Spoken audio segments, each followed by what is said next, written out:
New York City and the world's most famous arena, Madison Square Garden. Tonight, we crown the champion of the National Invitation Tournament. Who will take home the hardware? North Carolina, or will it be Dayton?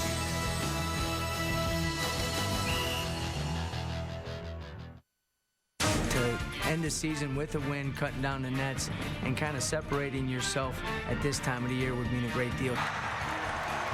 To be able to take all this roller coaster ride that we've been on and finally be able to have it stop with a championship. And, I haven't won a major championship before. It would mean a lot if we won it regardless of what we'd done last year. We don't want to end this, right now. So why not end it, in New York, Madison Square Garden for a championship?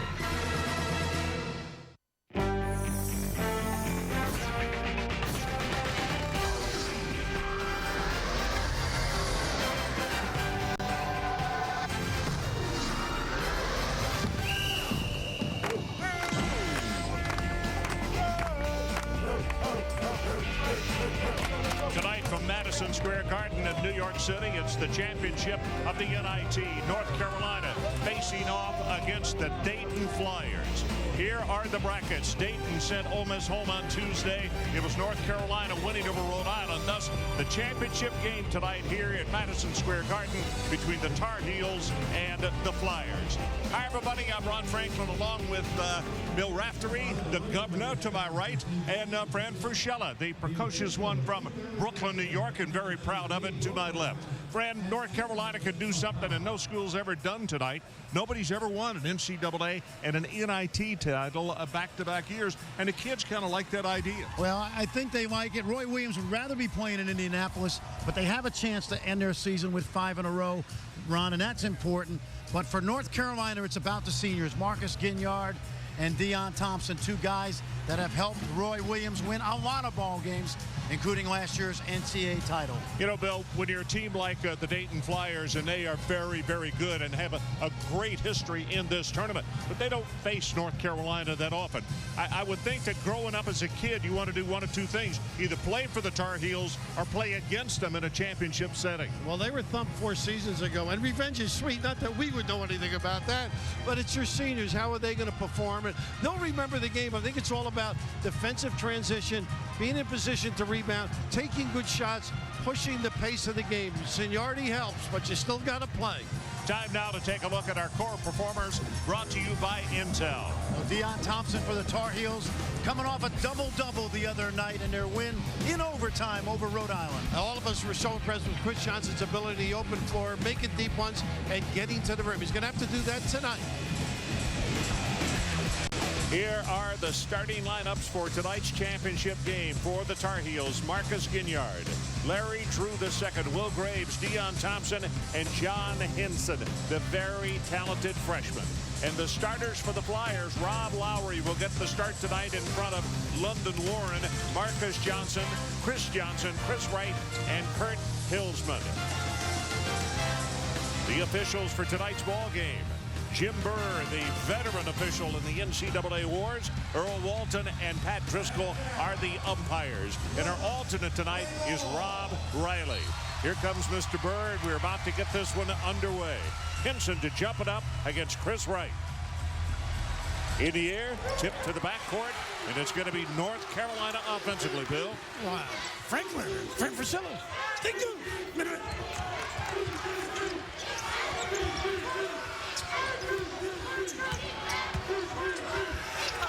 Thompson with the turnaround, swishes it. Familiar start. That's what they did the other night, isn't it? That's right. And not only did he make the shot, he's just become the player in NCAA history to play in the most basketball games, 152. What do you think of the defense? Not bad. Really forcing that tough shot. And the counter. And at the other end, Hilsman says, what you can do, I can do better. Tied at 2. Nice opening. And at the other end, Dayton got caught in transition. Pretty good look, huh? Looked like Dayton wanted to put a little press on there, Bill, but had nobody back. And Drew with a nice find. He's got to be solid, Fran, don't you think? Yes, sir. Here comes Ginyard again. That ball is kicked. Head coach Roy Williams, 2 national titles have come his way, 1 last year. And you can see their road to the NIT championship. 1 at home over a good William & Mary team, and then tough wins on the road. Mississippi State, UAB, and defeating a very good Rhode Island team on Tuesday night. Tough game, too. Yeah, it was. Thompson misses, and it's going to be an over the back on the rebound attempt. And I think it is number 31, John Hinson, who gets the foul. And down at the other end, the other head coach for the Flyers, and he is a product of Michigan State and Mr. Tom Izzo. You see how they got here. You talk about tough wins. They defeated Illinois State and at Cincinnati, at Illinois, and then defeated Ole Miss on Tuesday night. Going the other way, Hillsman may have been the guy discarding. Have you ever seen more light blue ties and jackets that Roy owns? I mean, where do you find them all? I think everybody in the state of North Carolina sends them to him. That may be true. You know, you've been to Chapel Hill before. You don't have any trouble finding that color blue, not in that city. I love his taste, no question about it. Yeah. He's got so many, Jimmy Barron couldn't find any. I don't think Jimmy Barron cared, do you? No. For those of you who don't know, Jimmy Barron, the head coach for Rhode Island. They got exactly the same colors. Here's Hinson. Cuts it back into the middle. The lefty has his shot blocked. Johnson very lucky Marcus that time when I reach it.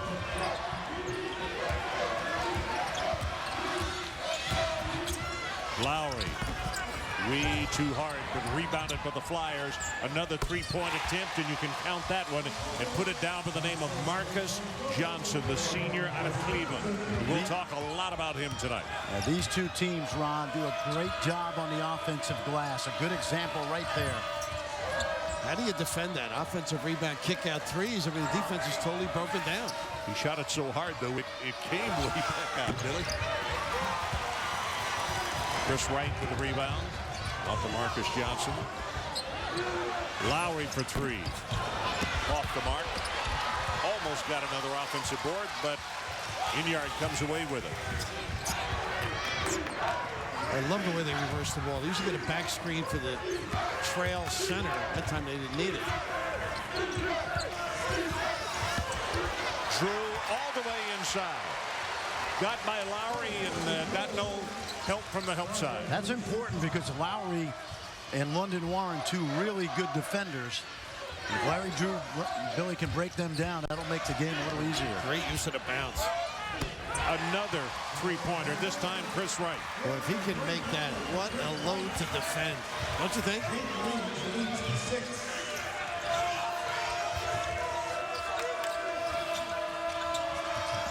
Great show, a little late rotation. The miss, Chris Wright rebounds. And if you've never seen Dayton play on the spin move Marcus Johnson, they will just keep pressing, just like this, offensively and defensively. At the other end, Drew. They got a hold, too. Well, once again, the Garden's saving money. No shot clock operator needed with this offense. Watch this right here, Bill. Good shake and bake to the rim. How about this? And down the end, little lingerie on the deck. You can get locked up. That kind of move in Manhattan. Chris Johnson goes to the bench. The foul was on him. People don't understand the speed frame of these kids. I mean, trying to defend them, right? Well, that's exactly right. In fact, Brian Gregory loves when those guys on those wings get out and run. They are difficult to handle when they do that. London Warren, who normally starts into the ball game, and that's a 5-second count. Great job. We've seen Tennessee in recent years doing a great job in the inbounds defending. Michigan State's gotten better. A lot of clubs are working on that. You got a feeling that Brian Gregory had a couple walkthroughs the last couple days on those inbounds plays. Look at the pressure. And also, I'm sure he spoke to Tom Izzo, who's had a few run-ins against Carolina recently as last year, which was unsatisfactory. That's one of the things I found out before I did them against Cincinnati. People that are close to the head coach, Brian Gregory, said he talks with Izzo quite frequently. He listens as well. Yeah, which is even more important. You're right, Bill. Lost out of bounds, turnover against the Flyers, so we'll take a timeout. 4-point lead, Dayton over Carolina. That's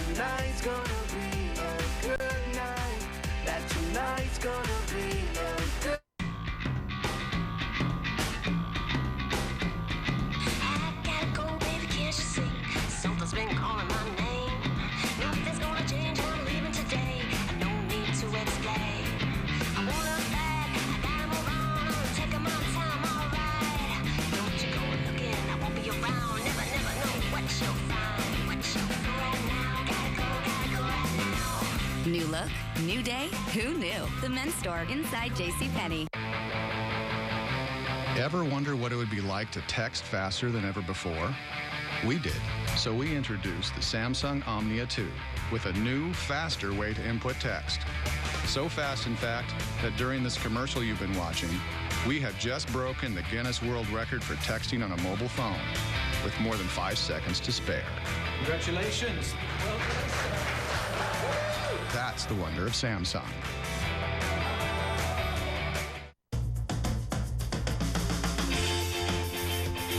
Right now, all over the country, Discover Card customers are getting 5% cashback bonus at home improvement stores.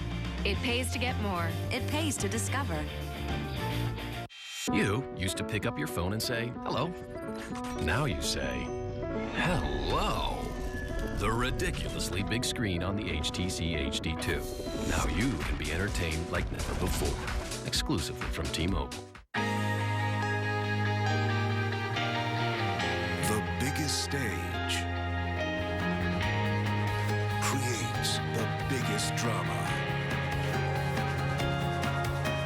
This summer, 31 countries will fall, and one will be crowned champion. Live from South Africa, the 2010 FIFA World Cup on ESPN, coming in June. ESPN's exclusive presentation of the NIT is brought to you by JCPenney. New look, new day. Who knew? Well, a good look at the exterior of Madison Square Garden. 4-point lead in our game, the championship game. Dayton on top. And let's show you a little bit about Dayton history in the NIT. 1962, they defeated St. John's here at the Garden, 73-67. It was their first title in their 10th appearance. And they finished the season 24-6, including a 6-1 mark at Madison Square Garden. Bill Chmielewski was the tournament's MVP. And in 1968, they defeated Kansas 61-48 in the final. They finished 21-9, and they won their last 14 games. Don May collected the MVP title in that one. Pretty good run here in this building. Almost matches St. John's when you think of the sense of history. The numbers certainly they're right there with them, aren't they? Nice little slip screen by Tyler Zeller. You got to build that wall from the weak side, and the Flyers did not rotate over quick enough. Take a look at this, Bill. Watch the screen and the slip, and you've got to have 3 black jerseys. He didn't get there quite quick enough. But a good finish by Tyler Zeller. Josh Benson picks up the foul. It's his first, and I believe it's going to be the team's second. Yeah, Fran, when you were coaching, like in a timeout, would you anticipate what they might run? Always, Bill. Because you really got to be ready. You know what? A lot of guys are very predictable about what they like to come out of timeouts with.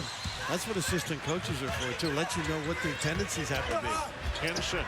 Give Henson the assist as he bounces big to big. And they take it up for the easy 2. And Zeller, one of those kids I think has got a big upside. Just still learning. You mentioned last night, 2 nights ago, only 1 full year technically, or 1 season in terms of games. That's a great point. He's gotten 5 games in this tournament. Yeah. Nice spin move in the middle, Chris Wright. And he now has 5 points. That's a shame. That's one of those inadvertent ones, you know? Well, you know, inadvertent, except that London Warren was jockeying him at three-quarter court. And I talked to London Warren before the game, and said he got a lot of noise back home, and we called him a shutdown corner the other night. Ooh, we like that, huh? But that's what he's got to do for Dayton to really rev up that defense, is a little bit of pressure, and Larry Drew turns it over. He didn't get to start tonight. The head coach shut him down for just the beginning of the game, but they replaced one another so quickly, he probably didn't even notice it as Lowry got the start. 3-pointer off the mark, rebounded by Carolina. Well, here comes Drew. Didn't take Williams long, did it? Henson outside, puts it on the floor, tries to drive it, and boy, he got banged. There's your thing from the other night, the lack of strength maybe, huh? Drew with the 3-pointer. Yeah, Henson, and he's going to get bigger and get stronger. As at the other end, like that by Marcus Johnson, very quickly, and it's a 14-14 ball game now. Boy, you can't shake hands and slap high five, can you? The blue flag. We got a track meet brewing. Drew, no. Hinson rebounds. Hinson throws it right back to London Warren of the Flyers. Good control here. Good patience. Those last 2 turnovers, Ron, indicative of the way Carolina's season has gone. A couple great looks and then a couple of missed opportunities. Three-pointer way short. Drew had it, dribbled too far in front of himself and turns it over. Pull-up jumper, 12, good. Not too bad, huh? Williams thought he took a little early, went premature on the other trip. That was under control with somebody at the rim. Paul, a sophomore out of Detroit, played at Renaissance High School. Same high school that produced Malik Hairston and Tawan Porter, now the senior at Oregon. Zeller Nice put it on scrape. the floor and lost the dribble. And again, just a really basic error. That foul is going to go against number 5 Strickland of the Tar Heels. Well, it's like treading water, isn't it, for Carolina? I mean, just trying to stay afloat. The rake here, mishandle of the bounce hurt him. And that was earlier. This team is active on that end of it, raking people, aren't they? Yes, they are. How about Marcus Johnson? He went with the spin move that last time on the transition, and then he went the little slide by kind of. Slide by. Each guy's got some individual talent, though, here. Yeah, they do. You know what, Ron, they talk about the 7 seniors, but how about Paul Williams and Chris Johnson as 2 guys with Chris Wright? Right, in the boot, too. They'll be pretty good again next year, I have a feeling. Brian Gregory appears to be changing folks out a little bit quicker here. And I don't know if he thinks that because of the championship game, the nerves, he wants to make sure he's got fresh bodies out there at all times here in this first half. You know, they should have taken their team picture at Grand Central Station, the way they run the guys in and out. Isn't that the truth? I want a couple of fresh guys. You guys rested for a couple of days in Manhattan, didn't you? Yes, we did. You had your family in, too. We're looking at colleges already. Well, you certainly can afford the pick of the litter with the money you've been making lately.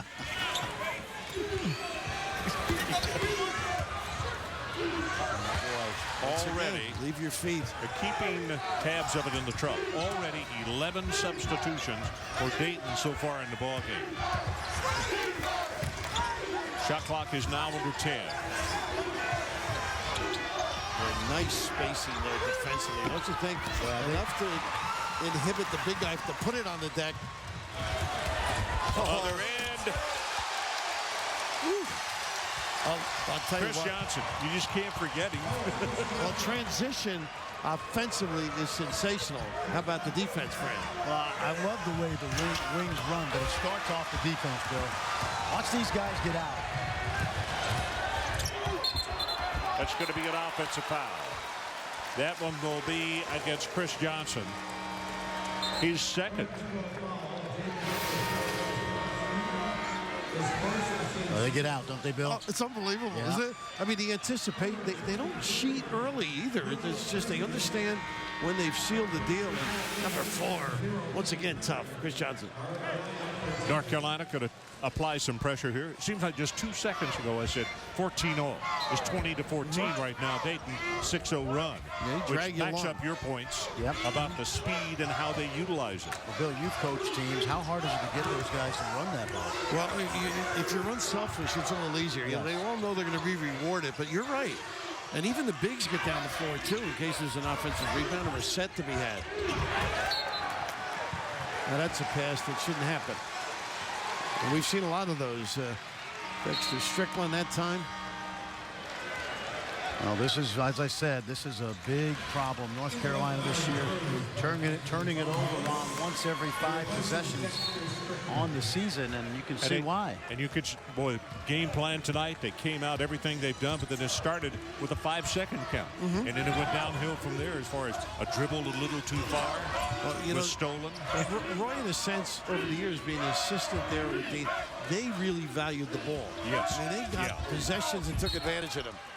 We got the charge here on the... It's Lowry. Yeah, the giveaway. First one on him, but that is the 5th team foul on Dayton. Here comes Dayton, huh? You want the Grand Central Station? We'll see it a little later. Gotta get that. Are you ready? I'm ready. John, your car's here. Go get him, Tiger. when you're hitting the road for business. Good luck. Enterprise will pick you up and get you on the road to success. Pick Enterprise. We'll pick you up. You know what 2:30 in the afternoon feels like, right? Sleepy? Groggy? Dying for a nap? What do? Run for the coffee? Grab a soda? But how long does that last before you're back for more? Try this instead. Take one 5-hour energy, then see what the rest of your day feels like. Sure won't feel like 2:30 anymore. Or 3:30. Or 4:30. 5-hour energy. Hours of energy now, no 2:30 feeling later. Hot Tub Time Machine is the #1 comedy in America. Oh, good. It's so stupid, it's brilliant. Yes, I have a minor learning disability. Wow. The funniest comedy in years. You're married. She's 9 right now. Hot Tub Time Machine. Can we go today? Can we go right now? Rated R. What are you looking for, Mom? A less creepy hotel, but it's taking forever with these links. Why don't you use Bing? Bing. Wow, looks better already. Now use Visual Search. Ooh, Martinique. Let's go there. No, please don't go. Indeed, you won't like Martinique, madam. Hey, hon, they got a maze out back. Hey, Lloyd. Stop searching, start deciding with Bing, the decision engine from Microsoft. 20-14, Dayton on top. And a reminder, the NCAA Women's Championship presented by Capital One continues on Sunday with the Final Four action. 7 o'clock Eastern, it'll be Oklahoma taking on the Cardinal of Stanford. Then at 9 Eastern, Brittany Griner and Baylor face off against Maya Moore and the UConn Huskies. Coverage begins with the NCAA Women's Final Four special. That begins at 6:30 Eastern Time. Well, the transition game by the Dayton Flyers, Bill, is really something to behold. Now, you were quick when you coached. I mean, you were quick when you played, I'm sure. It's utterly amazing. We'll take a look at the clock here, Fran, how they get up, and, of course, great finishes as well. You got to be disciplined to run this hard every single time, and that's why they sub so much, and that's why these guys, as you mentioned, Bill, really believe in going hard because you know you're going to get your rest and get back in there. Bad trip, 6 seconds it took them. Get him out. You know, it's interesting, and not trying to beat up Carolina because they have come so far from some real depths this year, but already in this game, the first thing that Roy Williams will look at, I guarantee you, is 6 turnovers, and that's just absolutely no. He would think that's a bunch for one half, let alone for the first. We've not even played a half of the first half. Well, you know, if you don't turn it over, they've got good inside people, and they also are in position to rebound. Yeah. And they've got to take advantage of that and value the ball. But Roy and the speed of the way they're playing is typical of Carolina. The results just aren't the same. Oh, you're right, and this is exactly the kind of tempo Brian Gregory wants to force. It's usually Carolina this in pass that's run teams out of the gym. That shot is off the mark. The miss by Tyler Zeller. By the way, I've just been told Chris Johnson during that last timeout left for the locker room with an ice pack on his hip, and we'll try to get a report on that. Very important member of this Flyer basketball team, Chris Johnson, the sophomore from Columbus. Zeller, nothing left, couldn't get it right, had the ball partially blocked and taken back away, and on the reversal, not there, another try and a foul, and it's going to be Deion Thompson going to the line. Boy, he had 3 different opportunities, and they were just a lot of big Dayton hands around. And he was really upset that they didn't rebound Brian Gregory. They should have killed. And good opportunity there to take advantage. You get a run out. Don't give them second and third opportunities. Mickey Perry picks up the foul. Well, on the other hand, Bill, they were dealing with a guy that's been, you know, kind of a quiet over 4 years. They had all those great players. Deion Thompson was rock steady all his whole career. Well, they break the drought. That's the first point for Carolina in 3 minutes and 40 seconds. And we'll see if they can stay away from the turnover bug, if you will, because they have, when they held on to the basketball, they have done some good things tonight. You remember the other night, Ron, they had 27 offensive rebounds in that game. Yes. So it's important to really convert on the glass as well. 4-point game, Dayton on top, championship of the National Invitation Tournament. They screen and sprint, Fran. I mean, they slip, but boy, they get out in a hurry.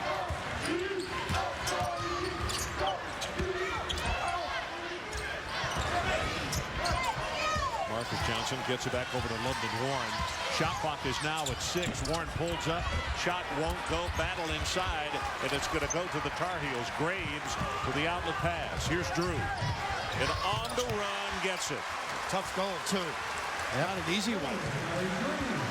That's instructive for young players at home to be able to hit that little teardrop. Got to avoid the charge.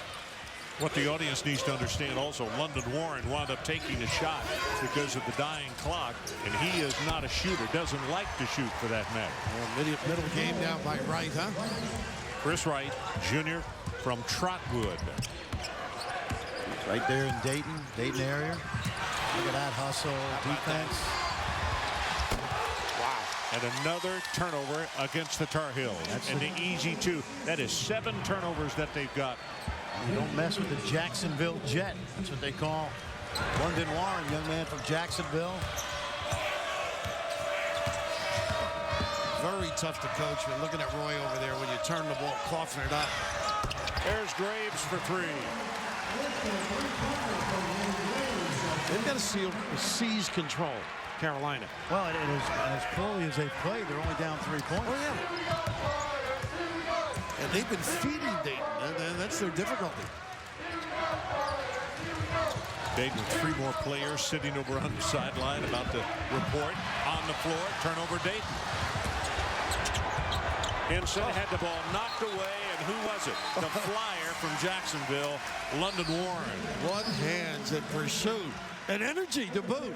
Of course, 2 bigs in the open floor. Yeah, I know. It's perilous at best, right? Like Great Adventure Amusement Park. You know the story on London Warren. Brian Gregory said the reason he fell in love with the kid is when he would go down there in his neighborhood, Henson scores and he'll go to the line. I'll complete the story in just a minute. Might have been Hillsman there as well with a little pusher. No. Fabrizi, I think. Fabrizi with his Kurt Hillsman, his second foul.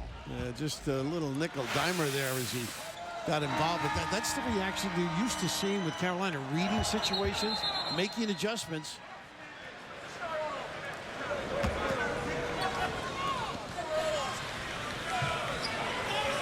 That's our referee, Jimmy Burr. And okay, everybody is back in place. Graves was down at the bench. Jimmy looked like my high school principal there for a while. You know, easy. I know the teacher was wrong. Easy. I always thought he was the cop on the beat. Closer to that. In a Cagney movie.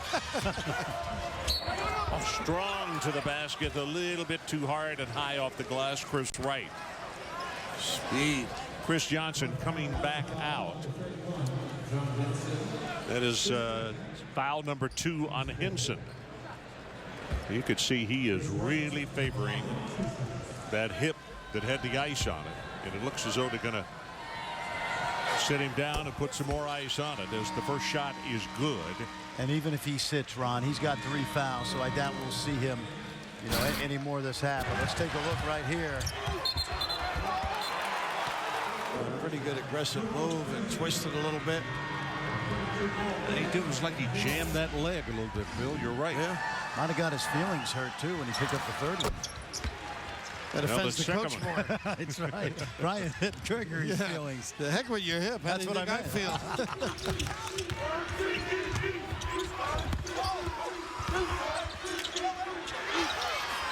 Graves for 3. That's a pair of them for him. Well, what legs he has to get set. Momentum taken away, still able to drill it. Tied again until right now. And Marcus Johnson says, nah, I don't like it this way.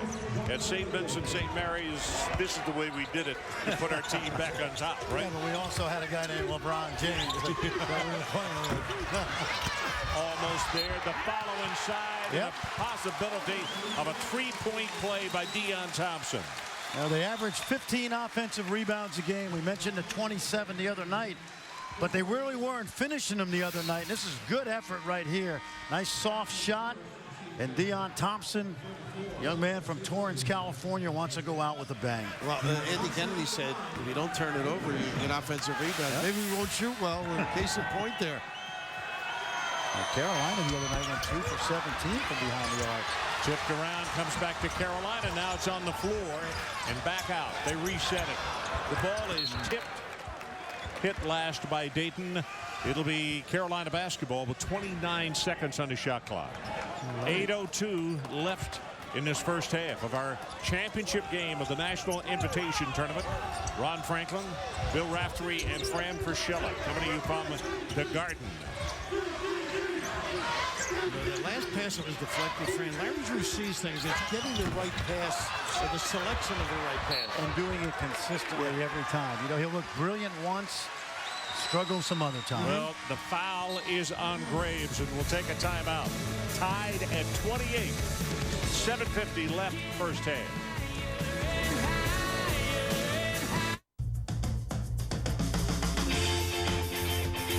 Right now, all over the country, Discover Card customers are getting 5% cash back bonus at home improvement stores.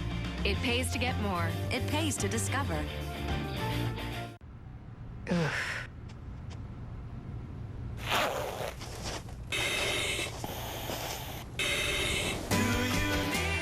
Linens and duvet washed fresh for every guest. Real value from your friends at Hampton. Reaching out, touching me, touching you. Here it comes. Sweet Caroline. No way, dude. Good times never seem so What's your problem, man? good. Wait, so just good. stop. Just stop. Thanks for ruining it. I'm John Miller. Welcome back on a beautiful night for a ball game. This is ESPN Sunday Night Baseball. This is the Masters, one hole at a time. And this is the Masters Experience, compliments of DirecTV. Enjoy 4 screens of enhanced coverage, all on one channel. Watch daily highlights and live action from the most challenging holes, including Amen Corner, plus leaderboards and stats at your fingertips. All this in high definition. Amen to that. The Masters Experience begins April 8th only on DirecTV. Now playing on DirecTV Cinema. The Mayan calendar predicts the end of time to occur in 2012. Get ready. Holy. For the biggest event. People have the right to fight for their lives in human history. Look at me. Do I look scared?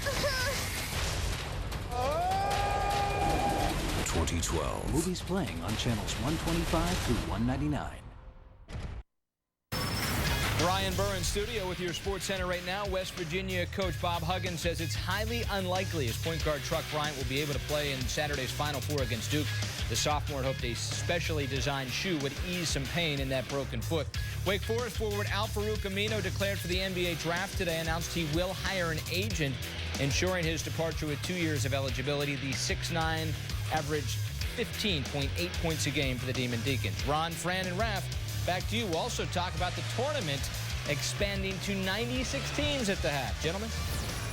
Brian Burr, thanks so very much. We're going to talk about that at this ball game as well. How about 1971 and the Carolina NIT Championship? And they won their first and only NIT title that year. And after winning the ACC regular season championship, but they lost in the tournament to South Carolina, so the Tar Heels would wind up coming to the NIT. And they were led by George Karl.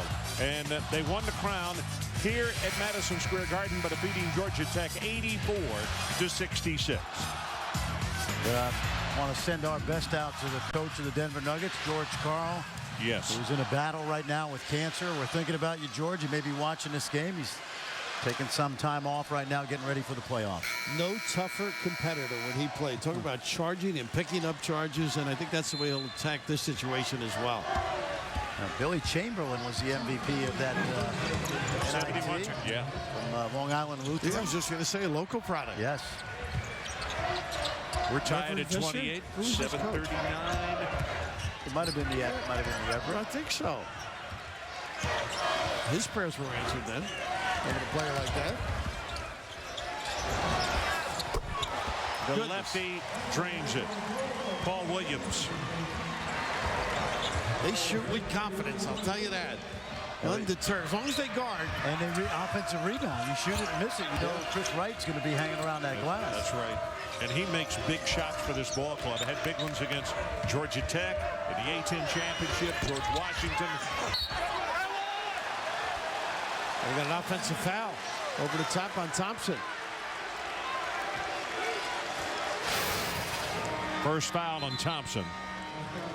You always loved 1 foot in the paint was one of your says. Get a piece of the paint. Piece of the paint, and generally the jump is a little closer if you collapse the D. But when you got that southpaw stroke, he's got a little smile on his face. Didn't mean to be picky on that drive, but I hate the bounce pass. Oh, you like it ready on the kick out because it takes a little step longer, in. Yeah, to get to the shooter. Early preparation.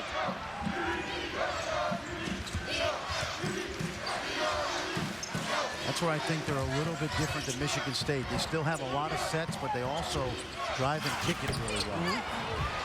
That's off the mark. It's Ginyard who takes it off the board. And here comes the Flyers, and that's going to be a foul on Strickland. ESPN is your NBA destination Friday night at 8 o'clock. Joe Johnson and the Hawks take on LeBron and the Cavaliers. And then at 10:30 Eastern, Deron Williams and the Jazz face Kobe and the Lakers. And coverage will begin with the Kia NBA shoot-around at 7:30 Eastern Time. What do you think here, Fran? I'll take one. You take one. Yeah. I got the guy over here in the right. Your turn.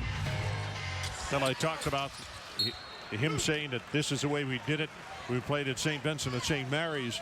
When he was a freshman there was a guy by the name of LeBron James, and they won the state championship. I think it was Division II in the state of Ohio. And now the second all-time leading scorer at St. Vincent St. Mary's in the state. He's Marcus Johnson, and of course, you know who number one is, LeBron James. There are some similarities. You know, they both attack the rim, rebound, hustle. Just a little difference in talent level. They're both very good. Here's Graves. Shot clock under 10. Zeller, all the time in the world, misses the set shot. Better get back. They do, but it doesn't seem to matter, Fran, on occasion. Now this is Graves. Misuse of the dribble. Give it some RES. PET. PCT. Existing. Graves trying for his third three of the night.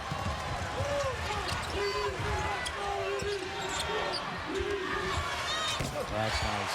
And you know, the defense, they didn't really challenge him, right? No. Hands were down by Hinson. You got to be ready.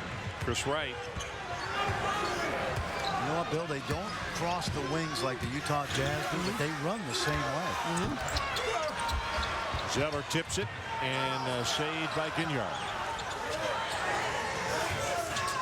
Have to go into 5 minutes to play in the first half, and a nice drive and a little scoop move by Larry Drew, and he's got 9 points. He is explosive, though. Yeah, give him that. Yep, he does get into the lane.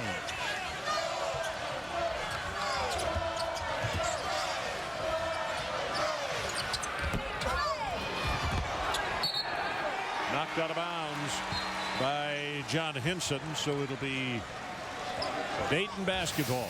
Well, if you could just, if you can harness that quickness Larry Drew has, you see his ability to get all the way to the rim. Very impressive. And of course, see that dribble, and Zeller's at the rim because everybody goes over to help out. I mean, it bears the offensive glass for them. Fabricius checks back into the ball game along with Perry. No look pass out into the wing, and it's good for a three. That's Paul Williams. Again, that ability to get in the lane and distribute.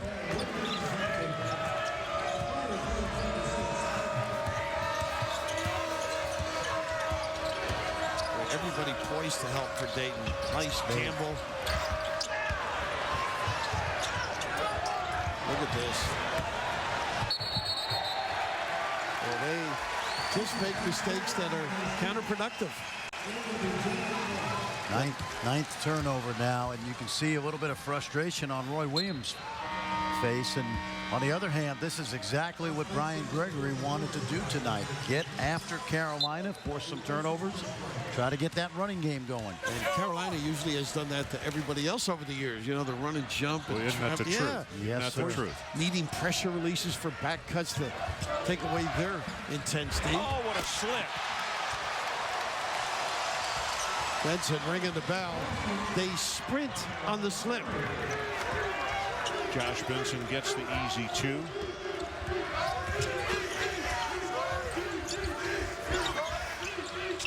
the post guy. Now get away though.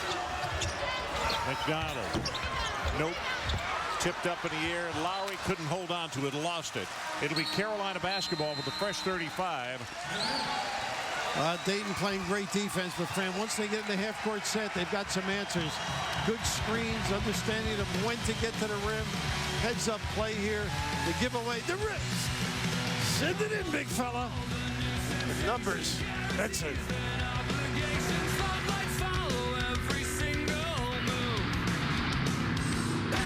First and second round coverage of the Masters, April 8th and 9th on ESPN. Dave. He nicknamed his mustache the General. Claims he started the electric slide. And that boat? It's stolen. But Dave drinks muscle milk after working out, which has its upside. Hey, Clark, what you got there? It's my number. It's the amount I need to save to retire the way I want.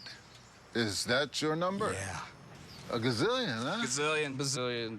It's just a guesstimation. Oh, how do you plan for that? Well, I blindly throw money at it and hope something good happens. So you really don't have a plan? I really don't. Do you know your number? We can help you find yours and take steps to get there. ING, helping you achieve financial freedom. Are you taking a statin medication to lower your bad cholesterol, but your good cholesterol and triglycerides are still out of line? Then you may not be seeing the whole picture. Ask your doctor about Trilipix. If you're at high risk of heart disease and taking a statin to lower bad cholesterol, along with diet, adding Trilipix can lower fatty triglycerides and raise good cholesterol to help improve all 3 cholesterol numbers. Trilipix has not been shown to prevent heart attacks or stroke more than a statin alone. Trilipix is not for everyone, including people with liver, gallbladder, or severe kidney disease, or nursing women. Tell your doctor about all the medicines you take and if you are pregnant or may become pregnant. Blood tests are needed before and during treatment to check for liver problems. Contact your doctor if you develop unexplained muscle pain or weakness, as this can be a sign of a rare but serious side effect. This risk may be increased when Trilipix is used with a statin. If you cannot afford your medication, call 1-866-4-TRILIPIX for more information. Trilipix, there's more to cholesterol. Get the picture. Chet. He believes comic books count as literature. He fantasizes about fantasy football and has been ejected from several co-ed softball games. But Chet drinks muscle milk, which pays off. 38-30, the Flyers of Dayton, and right now they're on a 10-2 run, guys. Well, and it starts with Marcus Johnson, who was injured a lot this year. That really set the Flyers back. But Brian Gregory said during the NIT, he's been sensational. You get an example right there. And Fran, I think we both remember when he was a high flyer, and that's all an elevator type of guy. But now the ability to get to the rim, the turnaround jump shot hits it, challenging late. Solid, well-rounded game at this point in his career. Situation, 3 minutes, 34 seconds left until halftime, and it's an 8-point lead by the Flyers. And they continue to substitute one right after another, and they're coming off the bench almost like hockey, 5 at a time. As we mentioned about 7 game minutes ago, they already had made 11 substitutions in the ball game. A little attack there by Benson. Fabrizius not bad defensively either. We're talking about everybody learning how to play. He comes in, Hillsman gets a little bit of a blow. You still got to defend.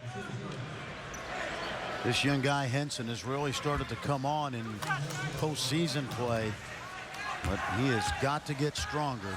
Got a lot of potential. He's a terrific athlete. Well, he played his basketball in Round Rock until the end of his junior year, and down in Austin area, and headed to high school in Tampa as a senior. And from talking with some folks up there, you see the fans have immediately just fallen in love with him. Great attitude. You know, never talks, lets his basketball do his talking, and he's just very, very productive. They think he's going to be awfully good as well. Look at this hustle. Ball lost, still on the floor. Did he get a timeout? No. And the possession error says it will stay with Dayton. And this allows me to be able to tell the story on London Warren. He said that Coach Brian Gregory would come to his house, and he said, my neighborhood was a little tough down in Jacksonville, and he said the reason BG liked me so much. I said, BG? He said, yeah, that's what we called a head coach. Right. He said, I always made sure that my homies made sure his car, nothing happened to it while I was parked out there. And I said, really? He said, I couldn't get a scholarship from him. He came back, had no wheels on his car. Well, they do have a great relationship, and the response on the floor is all that counts. They get it. So the ball will go back to North Carolina, 3:06 to play. It's still an 8-point ball game. You know, you got the best of both worlds when you think of it. Everyone thinks you're from Texas now. I know. And of course, you're Brooklyn born and bred. How's the gravy? You know what? The first thing I learned about moving to Texas is y'all is singular, all y'all is plural. Okay. Oh, that blow by again. Yeah, not quite there. Going to be rebounded by Dayton. And you know, that actually, Ron, would be a good way to slow down Dayton. If you can sometimes keep your point guard back, get everybody back to the paint, but slow down that initial outlet. And how about even putting the heat on the rebounder, right? Yep. Slow down. The other thing you learn when you come to the state of Texas is exactly what ALL is all about. All business. Yep. Business, actually. Here's Drew. There's that ball reversal in shape, box to box.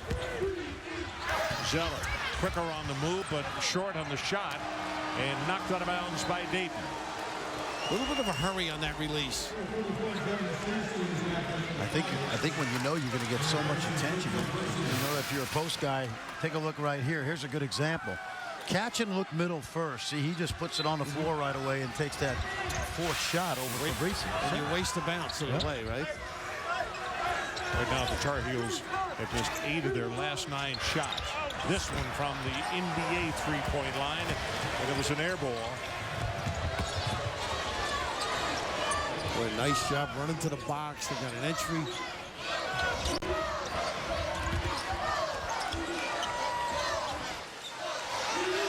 Plenty of time on the shot clock. I was going to say this is going to hurt them. They're not used to this. This deep in the shot clock. 15. Three-pointer, not there. Tipped, knocked out of bounds, touched last by Zeller. And a great play by Chris Wright. Keep hustling, went after it. They are relentless. You know, when you watch Dayton play, they know their roles. London Warren's going to kick it out. Johnson's open. He will shoot the open shot, and then they just crash the backside of the glass, including the aforementioned Chris Wright. For people who don't watch Dayton on a regular basis, also, you need to understand, we talk about Chris Johnson, the A-10's most improved player. He left with an injury many minutes ago, and they're playing this way with other people who normally don't get to play quite as much. Boy, how organized are they? They go zone, at least Carolina does, and a beautiful attack, Fran. You know, it's funny. It's like Michigan State. I always say when you play Dayton, you got to be prepared for their preparation. They have an answer. Right, it's a nice defensive move. Chris Wright forces the 10th turnover. And a timeout is called by Brian Gregory. 10-point lead, 1:06 to play, and he's got 30 seconds on his shot clock. What's he talking about, guys, to make sure we still lead by 10 at halftime or even more? Well, they spend more time in the timeout than they do on the shot clock. The 30. You know, this is a 2-for-1 situation, so they could do a nice job getting something good. It's not a post-up team, Fran, but it's a slip team. Would you say? Yeah, absolutely. High ball, run-out screens? Big guys that slash, crash, kind of play the in-between game, and Chris Wright knocking down some 15-footers. Let me ask you, would you do something if they score, if you're BG? If they score right now, just to jump it up, get a quick. Yeah, I might. I think what I like about them is that they are very well prepared. And as I mentioned earlier, I think when you're North Carolina, or if you're going to play Michigan State or a team like Dayton, you know they're so well prepared, so you have to prepare for their preparation. It makes it a long day, basically. It does make it a long day for your video coordinator. See the droughts that Carolina's had. That makes it. That goes without saying. Very, very difficult. I haven't been that dry in Manhattan in my life. Look at that. How about that? Yep. Marcus Johnson. Mark it down. Whew. They are so good in the dribble drive game.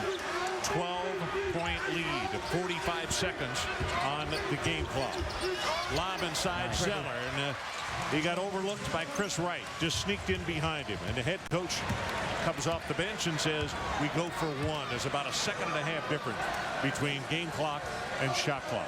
Maybe trap a ball screen now. I think they got to do some things different. Don't you come back in the second half, Carolina? Yeah, but I think so. But one of the things I love about Dayton is all these dribble handoffs, and they do a great job of getting Chris Wright in space. Now he's got Zeller on him. A tough match for Zeller. Dribble handoff here, maybe. Right drive. Three-pointer on the way. Got it. Good call, Fran. 2.6 seconds on the clock, and Paul Williams drains it. We are at halftime, and there might be some folks a little bit surprised by this halftime score. Are they playing at a high level right now, both ends of the floor? Well, we mentioned where they differ a little from Michigan State in that they love that dribble drive. That comes off a kick out. And you couldn't draw it up any better. They utilized the clock nearly perfectly. What our halftime score, 45-32 Dayton, as the Flyers end the half on a 12-2 run. Now let's join Ryan Burr in the studio with the college basketball halftime report. Ryan. Thanks so much, Ron. So a 13-point game at the break. Dayton coming off a fantastic year.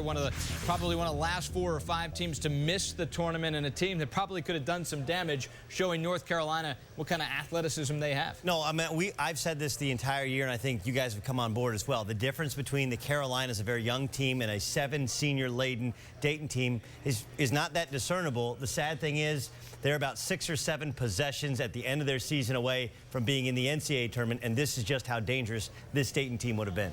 North Carolina, conversely, a 20-16 season, Jay. 16 losses after winning a national title. We've seen them come on in the NIT. Last night, you did the McDonald's All-American game. What kind of infusion of talent will they be getting? Well, they're getting a ton of talent. They have a top 5 recruiting class as far as ESPNU, top 15. And Harrison Barnes, he is a pleasure to be around. 6'8", a guy that kind of has a Grant Hill finesse kind of a game, getting to the basket.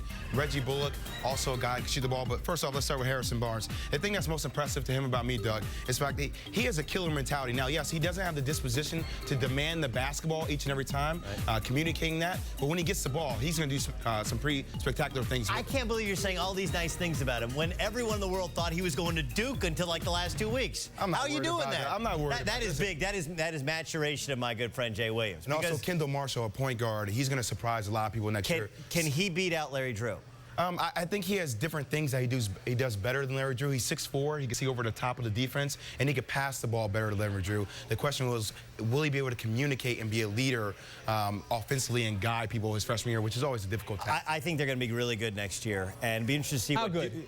I think they have a chance to win a national championship. Do you really? It depends on who comes back. Wow. But remember, Tyler Zeller's yet to be healthy for an entire season. 16 games this year. But I know, and he was out last year with a broken wrist. Yep.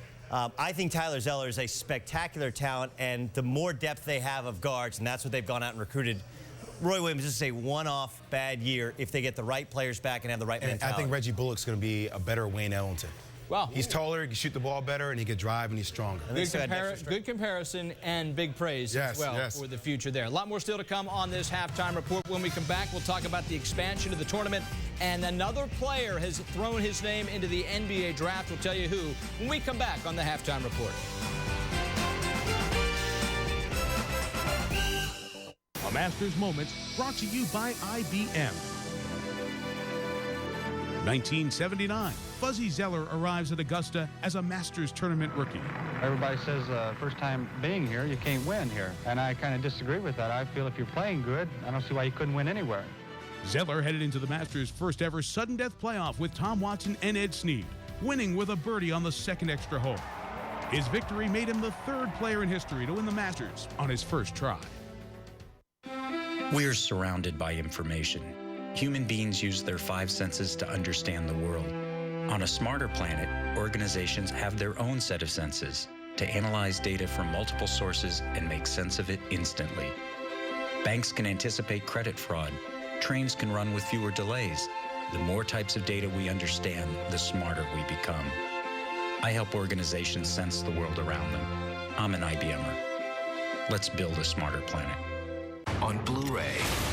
Oh, it's nice to see Watson. The world's most brilliant mind, Sherlock Holmes, is on the case. I feel safer already. Buy Sherlock Holmes on Blu-ray and rent it with Movies on Demand. Have you ever gone out thinking you were going to get just another slice of pizza? And presto, got a surprising, unexpected, magical night out instead. Visa debit is easier than cash and checks. More people go with Visa. I may be in my pajamas right now, but I'm not going to bed. I'm going to college online. Education Connection will connect you to the right online college for free. Log on to myschoolnow.com. That's myschoolnow.com. I am a non-attorney spokesperson. If you or a loved one was diagnosed with mesothelioma or any other asbestos-related cancer, call now. Mesothelioma is a rare cancer, one of many linked to asbestos exposure. Exposure to asbestos in mills, shipyards, or in the heating, construction, and automotive industries may have put you at risk. Secondhand exposure to people close to you may have also resulted in mesothelioma or another asbestos-related cancer. Please don't wait. Call 1-800-803-9383. That's 1-800-803-9383.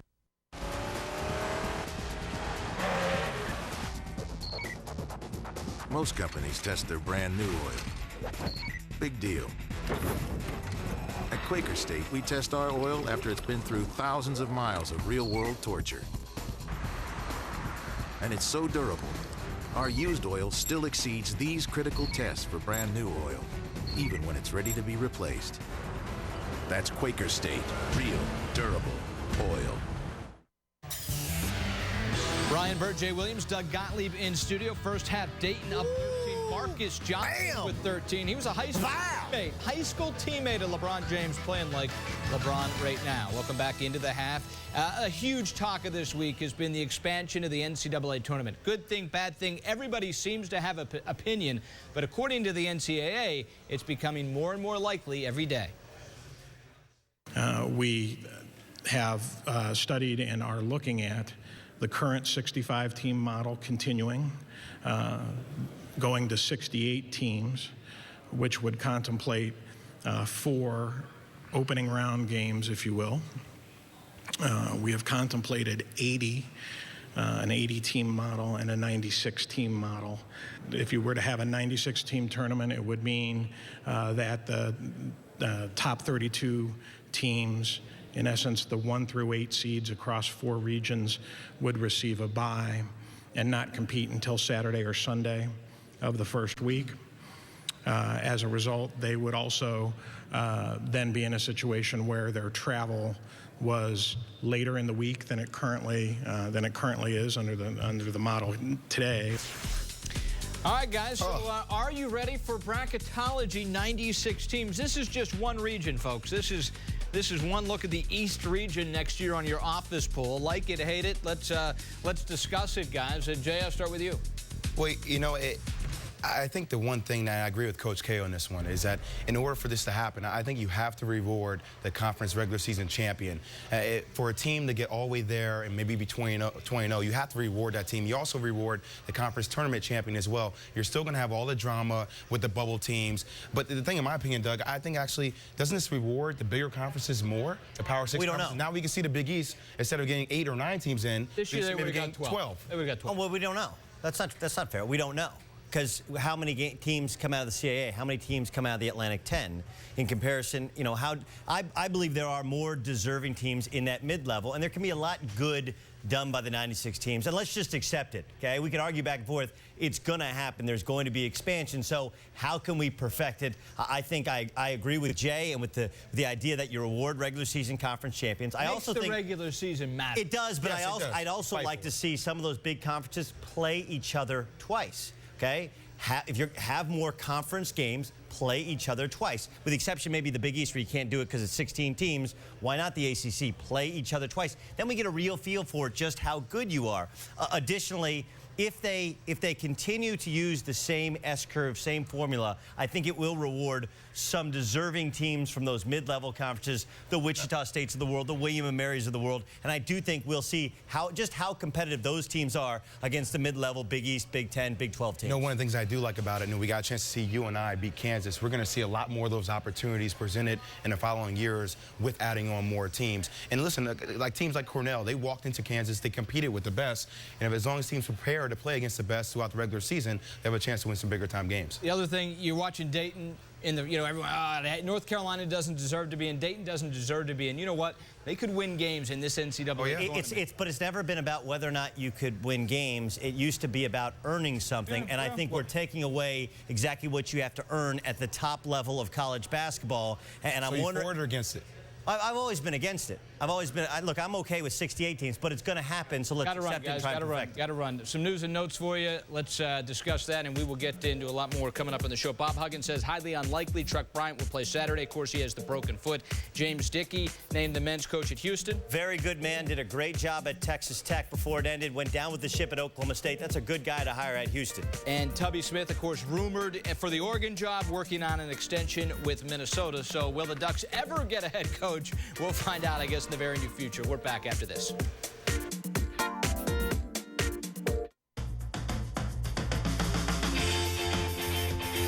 Right now, all over the country, Discover Card customers are getting 5% cash back bonus at home improvement stores. It pays to get more. It pays to Discover.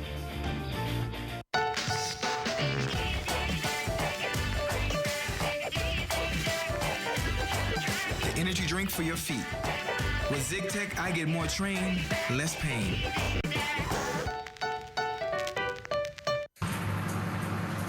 Just because it says for men doesn't mean it is. New Gillette Odor Shield Body Wash targets and neutralizes odor for up to 16 hours. Because you've got a man-sized odor hanging all over you.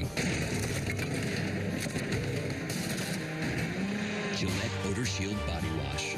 Wash like a man, feel like a man. Also try new Gillette Odor Shield Antiperspirant.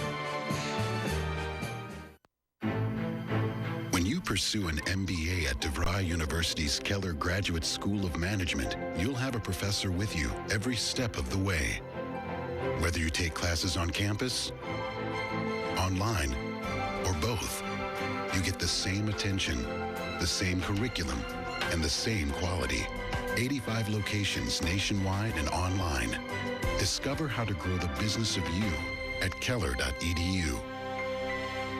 Being able to meet when you want allows you to do a lot more with your day. I go running with the dogs, and then I do most of my meetings in my running clothes. You can just be working on it at the same time, and you don't have to be in the same place. It allows you as a business to be more flexible. Just allows you to do more with less. Put meetings in their place with GoToMeeting. With one click, GoToMeeting lets you hold online meetings from anywhere. Everyone in your meeting can give presentations and sales demos, edit documents, and collaborate in real time, whether on a PC or a Mac. Hold unlimited online meetings with integrated phone and VoIP conferencing for just $49 a month. I started GoToMeeting, and now everybody's looking at the same document. We're able to have the kind of informal dialogue with the clients that is like being there. I use GoToMeeting to reinvent how we do business. GoToMeeting lets you do things that otherwise you just wouldn't do. We just couldn't function without it. Try GoToMeeting free today. Visit GoToMeeting.com and use the promo code SPORTS. Brian Bird, Jay Will, and Doug Gottlieb. Guys, Wake Forest forward Al-Farouq Aminu announced he is heading to the NBA, and he will hire an agent. That means he can't come back to college. 6'9", 16 points a game for Wake this year. Here's some other names, so I'll ask you guys. Good decision, bad decision. Cole Aldridge, he's hired an agent. Good decision, bad? Good. Good? Craig Bracken should have come out last year. James Anderson, good decision. Malcolm Delaney should come back. Malcolm Delaney? Malcolm, come back to school. Manny Harris. Come back. Come back, Manny. All right. 13-point game at the Garden. Back to the second half next. A Masters Moment brought to you by IBM. 1995, an emotional Ben Crenshaw came to the Masters, still mourning the loss of his longtime teacher, Harvey Pinnock, who had passed away just a week before. Gentle Ben paid tribute to Pinnock by winning his second green jacket. And on the 72nd hole, he slumped over in tearful exhaustion.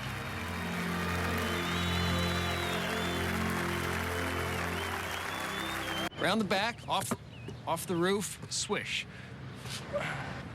Great. Hey, Bill. Hey. Just getting into the zone for NCAA March Madness. I'm in. Right, I'll book us some rooms. Want to call me back? Nah, can do it right here from the phone. AT&T's 3G network lets you talk and surf the web at the same time. I'll see you in Indy. See ya. Okay, where were we? Can your network do that? So what, I guess that gives me an H? I'm gonna need to stretch, I think. AT&T, a better 3G experience. Introducing the new Motorola Backflip for $99.99 after mail-in rebate. Only from AT&T. Have you ever gone out thinking you were going to get just another slice of pizza?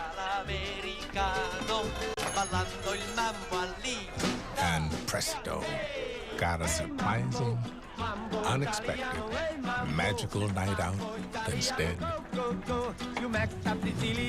Visa debit is easier than cash and checks. More people go with Visa.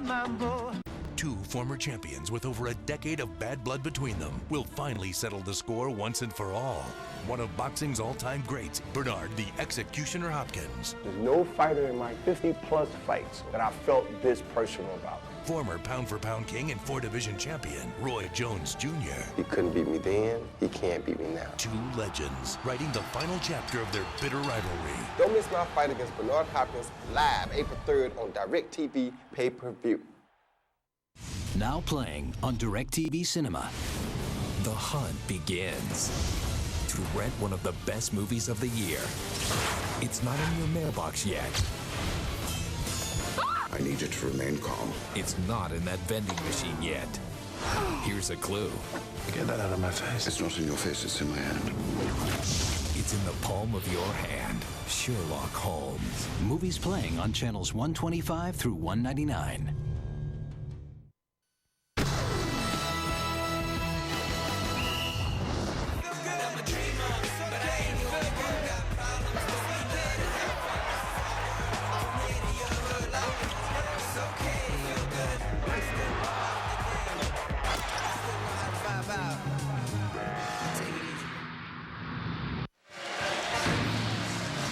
You look at an exterior of Madison Square Gardens. Inside, this is what they're playing for, the trophy for this year's National Invitation Tournament. And right now, it is Dayton with a 13-point lead, and they did it without this gentleman right here for most of the first half. He only played 5 minutes, Chris Johnson, and we're going to show you exactly how this happened in just a moment as he came down and kind of jammed his leg. Anyway, in that first half of play, we knew that Dayton was going to go up and down, and they didn't disappoint anybody. Not even surprising North Carolina, but they couldn't stop them. No, 14 assists, Ron. They moved the ball great. They attacked, and very impressive first half. And here's how he gets hurt. Hits the floor hard, Chris Johnson. We don't see him the rest of the half, and they had some answers anyway, Bill. That's how good they were without him, right? With all those 5 minutes, but Paul Williams, one of those answers you alluded to. Got a pull-up jumper. He finds space. Of course, getting into the lane and kicking, they've been extraordinary, and that's your play at the end of the half. Pretty, huh? Yeah, they really, I thought, managed that clock terrific down the stretch of that first half. And the person who hit that jumper, Paul Williams, another guy that he normally plays, but maybe played a little bit more in that first half because of the injury to Chris Johnson. And he's got 11 big points. Three guys in double figures, Bill. And very, for that, Paul Williams is strumming his own music. How do you get back in, be solid, get good shots, and stop them on the other end? Shooting percentage, 58% by Dayton. Yeah. That's not typical Carolina defense. Henson, quick first step, and he was fouled on the way to the basket. And it would appear that Chris Johnson just picked up his... Maybe, was it Johnson or Wright? I'm not sure under there. But they're going to say right, his second. Eagle eye, Billy. Eagle eye. Didn't find us a cab earlier. He was too slow moving. Well, when you're walking down the street in New York with a guy with a pink shirt and a pink tie, it's hard to get a cab. Yeah, you get your own cab. Yeah. Hey, listen, a real man could wear pink. It's a lovely pink shirt. Nice hands, 2 on the pass. Offensive foul has been called. You see that a lot out of those 2 point guards. Ginyard holding his head. That's the byproduct of attacking so hard and so well off the dribble. Second foul on Lowry. You see the step in right there. Well, that's one of those deals that may not happen if that line goes in next year, huh? If that's what they do. They got a meeting coming up. Are you involved in the rules committee? No, but were you? I was not, but I'm very actively a fan of how they deal with the rules, and I do think that circle is going to come in. Don Adams, the head of officiating for the NCAA, told me that they just want to evaluate it without the line first. They put that new rule in where you can't take a charge under the cylinder. Well, I saw you, Coach. You were very active in the interpretation of the rules. Yes, I was. Yes, I was. Much to my detriment. Yeah, I don't think so. Tough shot under duress. Wow, he started that way. Maybe he'll get him going. That is 3 for him from beyond the arc. 9 points. If you take care of the ball, you can get some open looks, score inside off those offensive rebounds. That's how you got to do it in terms of the formula on the offensive end for Carolina. And make this club work some half-court offense. Step it up on your end.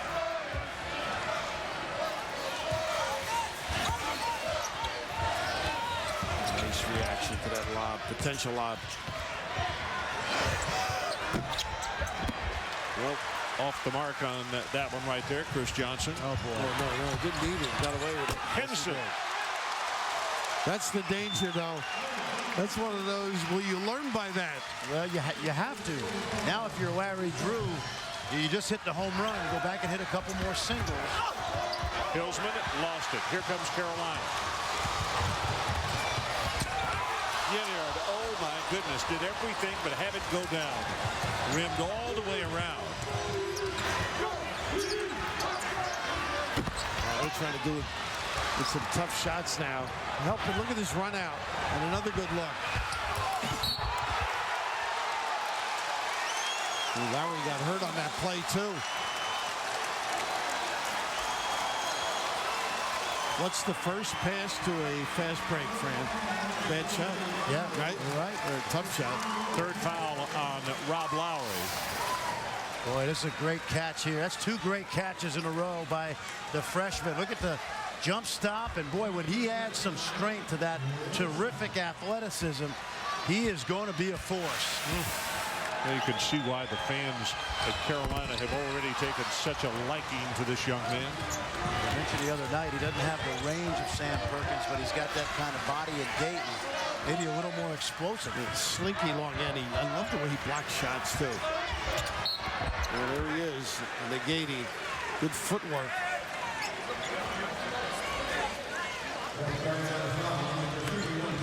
It's amazing the more you watch games how a team can play as poorly as Carolina did and then bounce back, resuscitate some adjustments at halftime, and a real good reaction. And they were down by 13 at halftime. They have cut that margin to 6 right now with Chris Wright at the line. What impresses me, Bill, about Chris Wright, and I really credit to Brian Gregory. We still know he's not a great shooter, but they put him in position to really attack the rim off those little dribble drive sets. A lot of guys, the old timers, said, do you know where a guy can make a shot from? And then if you do, you get him the shot there. And that's what Brian does with him. 14 points now for Wright.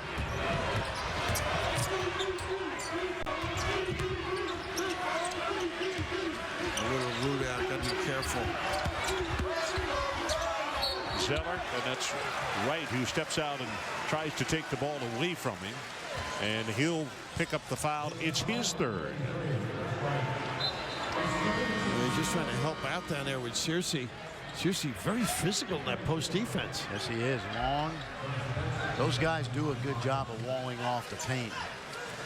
Remember Searcy from St. John's years ago? Searcy. Oh, my God. Could he elevate? Went to Duquesne first. This Searcy, Devin, out of Romulus, Michigan, played at senior high school.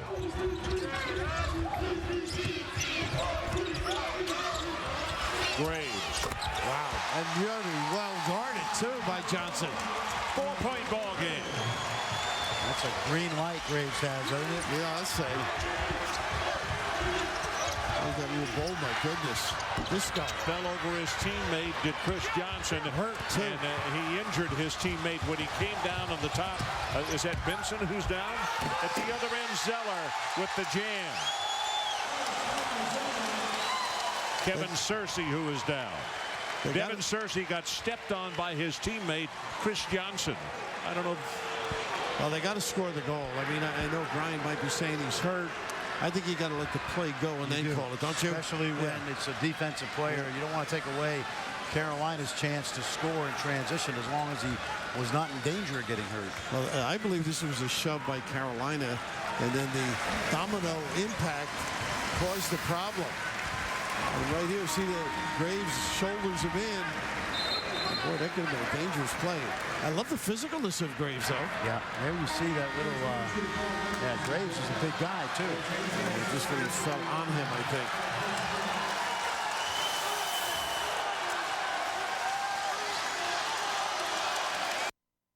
For Carolina has been some stops, and they haven't hurt themselves by turning the ball over.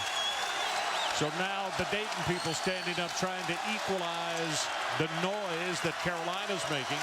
It's a 2-point ball game. It was 13 just 3 minutes and 20 seconds ago as we started the second half. Tell me about the discussion here with Jimmy Burr. Ryan Gregory is saying that his own man came down on Searcy because he was run into by Will Graves. And Jimmy Burr was trying to explain that it was, take a look, he was trying to explain that it was a Flyer player that fell onto Searcy, and of course Gregory was arguing the point that, very deliberately I might add, that it was Graves that caused the contact. This is a 12-1 run by North Carolina. He was right and got nowhere. Exactly. And welcome to our never world. mind you some situations at home. In a lifetime. You're right.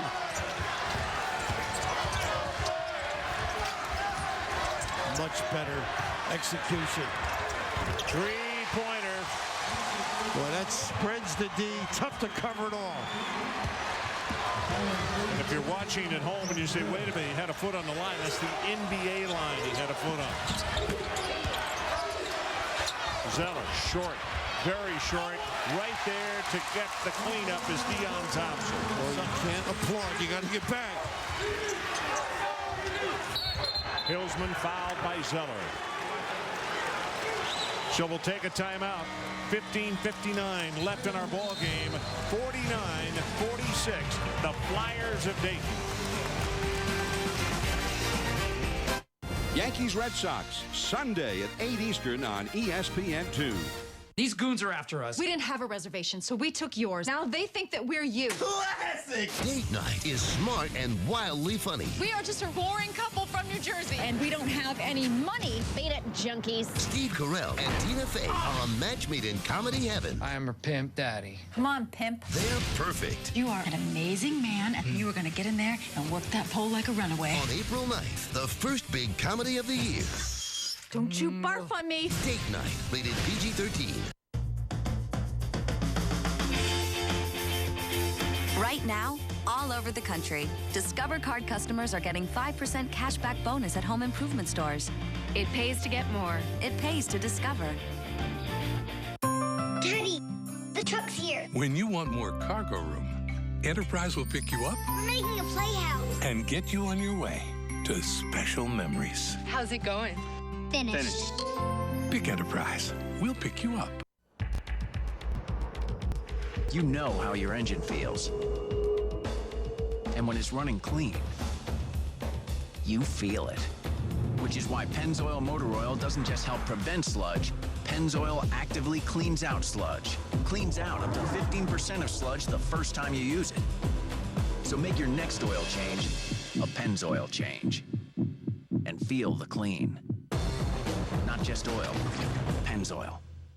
You love cars. You enjoy working with your hands. Put that combination together and learn a skill at Lincoln Technical Institute to become an automotive technician and get into a new career doing what you enjoy. Our experienced certified instructors will show you the right way to repair all types of cars and trucks using the right tools and equipment. Being a trained automotive technician can offer you rewarding, hands-on career opportunities anywhere in the world. This isn't just a job, it's a career.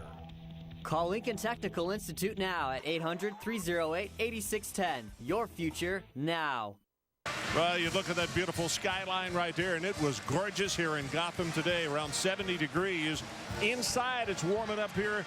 Dayton had a 13-point lead at halftime, and it's been cut down to 3. Carolina, 6 of 9, 14 second-half points. And they have not turned the ball over in the second half, and when they get an opportunity to take care of the ball, you're going to see some easy opportunities. The freshman, John Henson, big part of that. Of course, Will Graves knocking him down from behind the arc. Getting good shots and been in better positions to dominate. Whereas Henson, a guy that can intimidate on the defensive end, of course, contribute on the offensive with runouts. He's a very athletic kid, very coordinated. And Carolina's just a different team valuing the ball right now. But, friend, you guys hit the nail on the head. They have erased the turnovers in the first 4 minutes and 2 seconds of the second half, and look what a difference it has made, speaking of Carolina.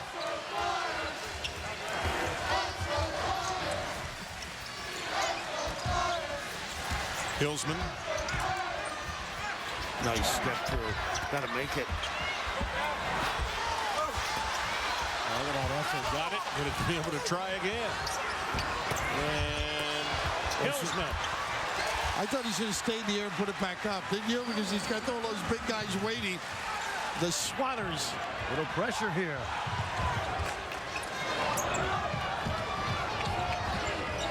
Let's see if London Warren now can turn the heat back up on Larry Drew.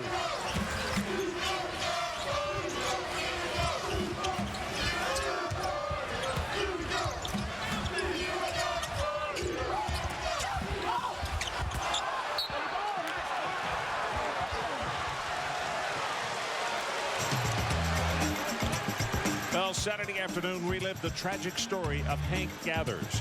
The Lions run at the NCAA title, and Bo Kimball's heartwarming on-court tributes to his fallen friend, the Guru of Go. Presented by Levi's on ABC Saturday, 4 Eastern, 2 Pacific. Hard to believe it's been 20 years. It's unbelievable. The book coming out as well on that tragic story. They got the offense pick Fabrizius on that little pin down. Friend of mine, Kyle Cudley, writing the book and traipsed through that great career Hank had. Should be a wonderful show we're going to see, but this is just that little move in the arms extending. It's amazing how many guys, why can't you just stand still? Especially this late in the season. Yeah. When it's been called for 4 months. Little post up. Those were very physical. Zeller. And it just dropped it, and it stays very fortunate. It was touched last by Fabrizius. Gotta squeeze the ball in there. Be tougher. You know what, Bill? If I were Tyler Zeller, I'd watch a lot of tape this summer. He's very, he plays too fast in there. He's got to catch and look to the middle of the floor and recognize where all the defenders are. Takes a while for guys to learn how to play with their back to the basket, too. I agree. Graves, no, not on that one. They battled for the rebound. And Hillsman and Zeller went down over here on the far side of the court. Zeller has got to compete to him. Be tough and be physical. He's going to get a little of a blow now. No, he's still on the floor. Excuse me. London Warren picks up the foul, his first. You know, the thing that always has impressed me with Tyler Zeller is his ability to run the floor in transition. The guy, something that could be huge. I'm sorry, Fran, I thought you were done. That's 16 fouls on Dayton. We got 14-12 left to play in our championship. Now, that used to be, and Fran and I were talking at halftime, Carolina always puts you in that position. Duke does as well. Now step up, get the freebies with the clock stop.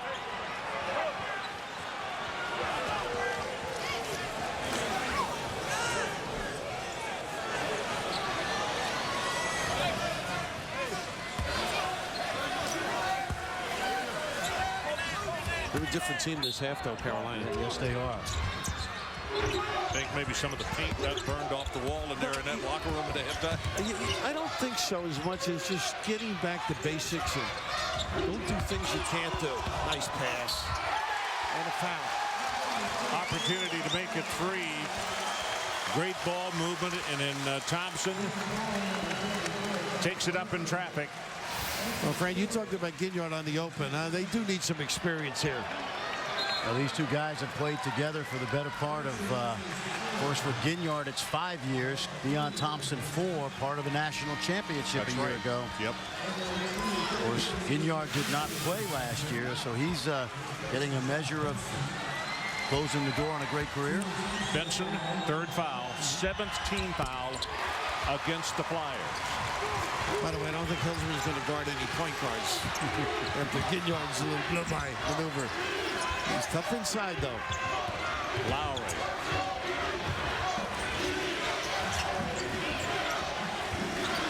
Fabrizi is more outside now. This is his kind of game. Oh, I'm surprised he passed that up. They ran it for him. Boy, did you see him take off for the ball after he got the shot away? He knew it was off the mark. Great hustle by Chris Johnson. That usually means that's a guy that watches the ball instead of the rim. Guys that are great offensive rebounders are out of their own shot usually watch the ball in flight. Hillsman really clever. Always bails guys out when they're stuck with the ball. Shot clock is at 7. Lowry dishes and a nice assist. Hillsman scores it very quickly. Ginyard at the other end. Hesitation. Graves not there. Rebounded. Johnson. Dayton. I think his hip's okay, don't you? I think it is. Zeller with a reach in. 2 on him. That's only 3 Carolina fouls, second half, though. Well, watch this clock running down. You get a piece of the paint, Bill, and draw some Carolina blue jerseys and an easy opportunity.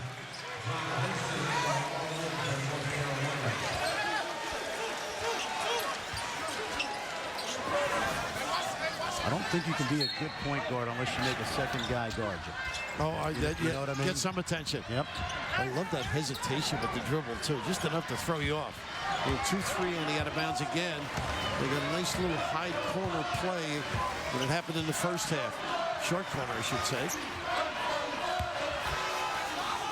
And you know, Brian, they had the lob set up almost. Yeah, it's on the left side, yeah. There you go. That's his shot. Fabrizius, 6'9" sophomore from Arlington Heights, Illinois. Played at Hershey High School. Did you ever take a guy out because he didn't take a shot? Yeah. Yeah, I mean, he passed one up earlier. They are banging. Zell, nice work. That's the way to hang tough. Good use of the pivot foot. Lock it in there. Back to a 5-point ball game. At halftime, Dayton led by 13. Fabrizius again, this time an air ball. Nice work. Henson, did he step on the baseline? Yeah. He must have. Well, the ability to get yourself or make yourself available, outstanding understanding of the pop, pick and pop. Bill Lambier, no. But that kind of range, and of course down this end, he's been getting banged around. Time to step up, send it in. I won't rest till I'm giving my respect, and my vision isn't set on them. A Masters Moment, brought to you by ExxonMobil. 2001, 25-year-old Tiger Woods, having won the previous 3 majors, came to Augusta looking for the final piece of the Tiger Slam. There it is, as grand as it gets. And after a final round 68, claimed his 2nd green jacket and 4th major title in a row.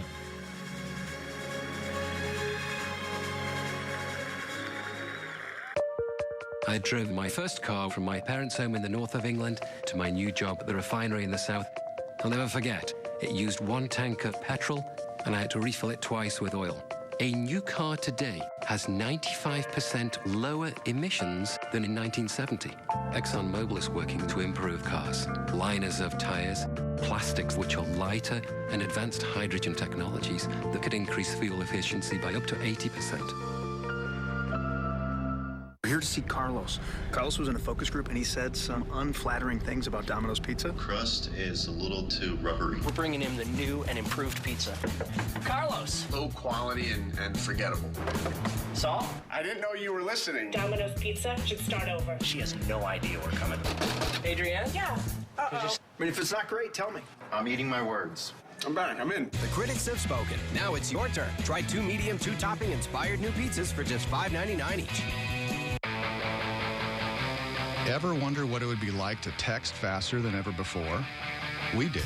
So we introduced the Samsung Omnia 2 with a new, faster way to input text.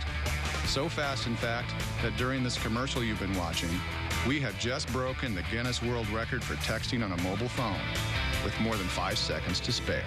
Congratulations. That's the wonder of Samsung. Madison Square Garden championship game at NIT 56-51. It is Dayton on top. But let's start talking about some NIT history. Beginning in 1938, the NIT was the first national postseason tournament. The NCAA followed 1 year later. Notable moments: CCNY winning the NIT and in the NCAA tournament in 50. Both tournaments were played at the Garden, by the way. Al McGuire and Marquette spurning the NCAA and winning the NIT in 1970. St. John's with a record 6 NIT titles. And guys, here are some notables as far as MVPs. Walt Frazier, 67. Ralph Sampson, 80.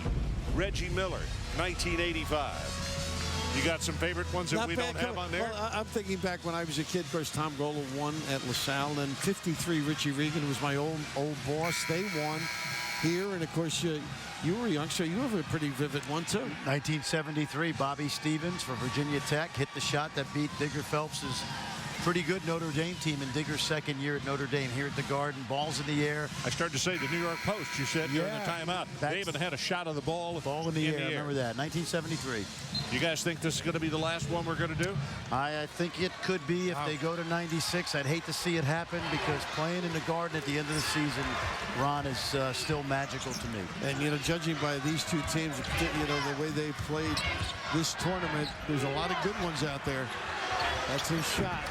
Boy, Fabrizi has had all day long to get it loaded, aim, and fire, and he was just a little bit off.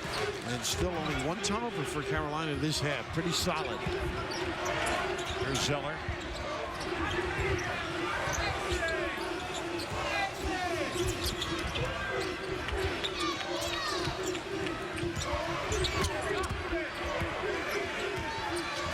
Over to Zeller. Shot clock is now under 10.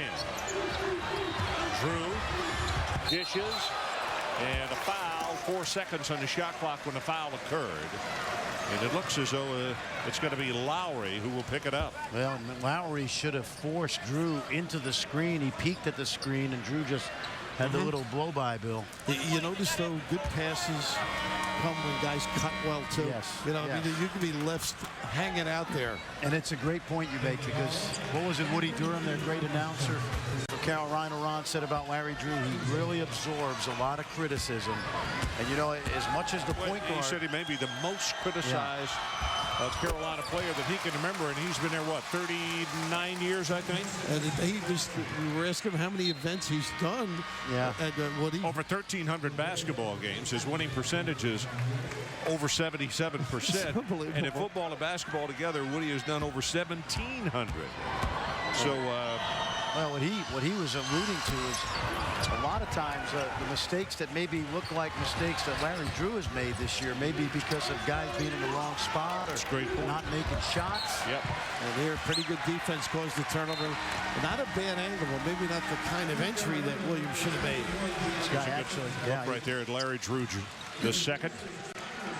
From Encino, California, played at Woodland Hills, Taft. His dad, Larry Drew, played for University of Missouri, and what speed he had under control too. Of course, you think of Phil Ford and Felton recently and lost. I mean, it's a tough comparison. Well, it's like what he said the other night, like quarterbacking in Notre Dame. If you choose to play at Carolina, you got to take the bad with the good. Most of it's good, though. Most of it's good.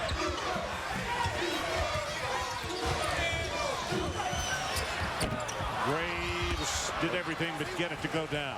I love the checkout. So basic by Wright. Big three-pointer. That's off the mark. And a foul as London Warren hustled for it. And that looks like Graves, who hit him in a mid-air collision. That's 3 fouls on him. That's competing. Just go for that rebound. Guy. Yep. He's a ball magnet, really. Wherever the ball is, he's usually around the ball. Pretty impressive there, Ron. Well, off the top of the telecast, remember we told you nobody has ever won the NCAA one year and the NIT the next.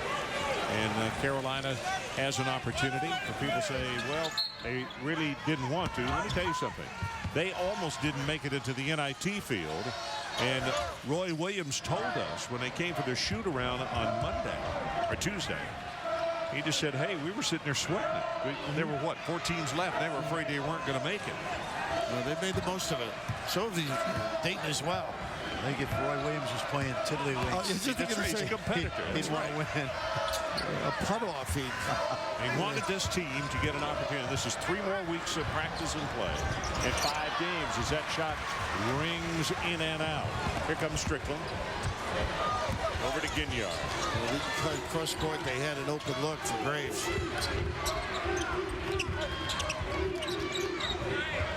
Thompson almost has it knocked away. Well, their hands are active on D. Look at this scrape, help, recover.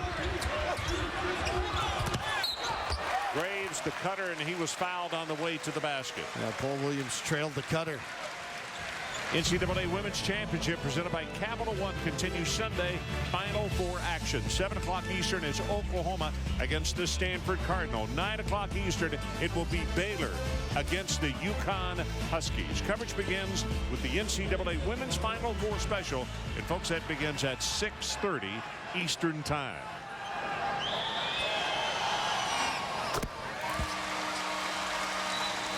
See a good matchup in that semifinal between the freshman Brittany Griner, 6'8", and of course probably the likely number 1 pick in the WNBA draft. Tina Charles has had a brilliant career for Gino Auriemma. Griner has really come into her own. I mean, she's like her head coach said.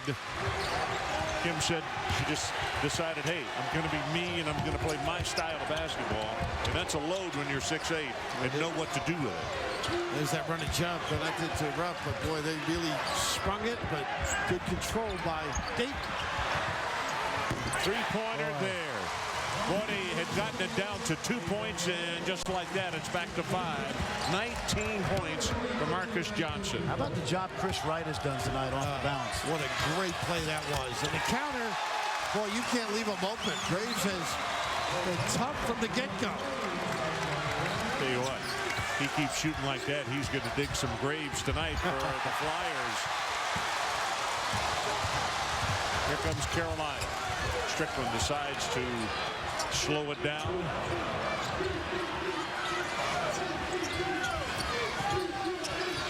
Hinson. Nice cut. He already has 1 nice assist in this ball game, and I thought he had another one getting it to Deion Thompson.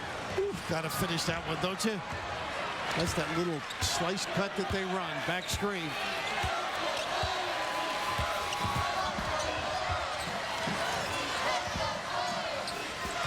We are now under 8 minutes to play. NIT championship could be the last one. As talk continues about 96 teams in the NCAA. Deep in the corner, couldn't get much deeper. Paul Williams, the southpaw, nails it. Well, Graves and he have signed a non-aggression pact. Yeah, but Rob Lowry on those point guards. There it is again. Yeah. It's your turn. That was a 2, but still, it was, and it almost brought the next rain to the Northeast. We're both a little bit winded. Try Garden now.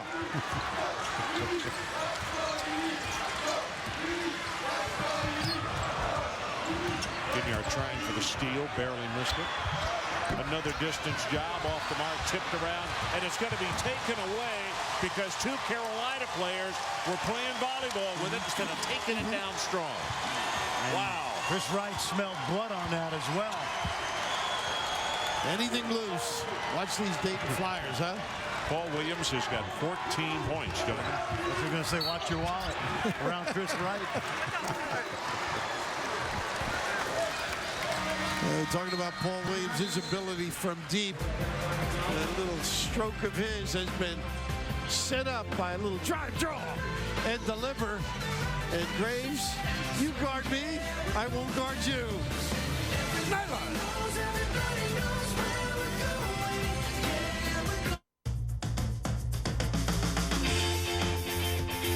Right now, all over the country, Discover Card customers are getting 5% cash back bonus at home improvement stores. It pays to get more. It pays to Discover. Now through Sunday at Pep Boys. Get a Pennzoil do-it-yourself oil change for $15. Just $15. Or let us do it for you in 29 minutes or less. Guaranteed. Pep Boys does everything for less. The biggest stage creates the biggest drama. This summer, 31 countries will fall, and one will be crowned champion. Live from South Africa, the 2010 FIFA World Cup on ESPN, coming in June. This is the Masters, one hole at a time. And this is the Masters Experience, compliments of DirecTV. Enjoy 4 screens of enhanced coverage, all on one channel. Watch daily highlights and live action from the most challenging holes, including Amen Corner, plus leaderboards and stats at your fingertips. All this in high definition.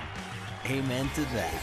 The Masters Experience begins April 8th only on DirecTV. Dish Network claims they have an award-winning DVR.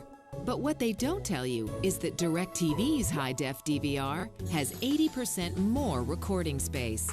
That means Dish Network customers will have to keep deleting their favorite shows just to make room for more. Wonder why Dish didn't tell you that. Maybe they ran out of space. So don't be fooled by Dish Network. When you compare, DirecTV wins every time. 62-59, Dayton on top, and look at this. 73 years old is this cup, and during the timeout, Bill and I decided we didn't like the cup because you can't drink out of it. I think you can get 32 ounces out of that. It's a flip top, isn't it? A lot of history in that particular trophy, don't you think? Boy, I'm telling you, some great names. How about Will Graves? Big factor in the second half. North Carolina with only 1 turnover. When you run your offense and you can find Will Graves, he's starting to make it happen for Roy Williams. Got the Heels back in this ball game.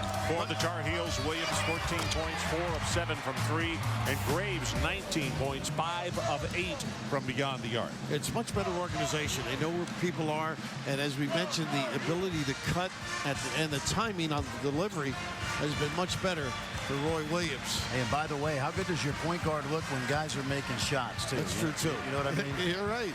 Best point of all. That's so true. You can see young Henson there on the bench a moment ago. You know, they were about to work magic again with that the screen and Thompson cutting across. And Thompson got to kind of short arm the shot rather than getting it to go in. But they were close. And of course, the one turnover this half proves that you can get some things done and accomplished if you value that basketball.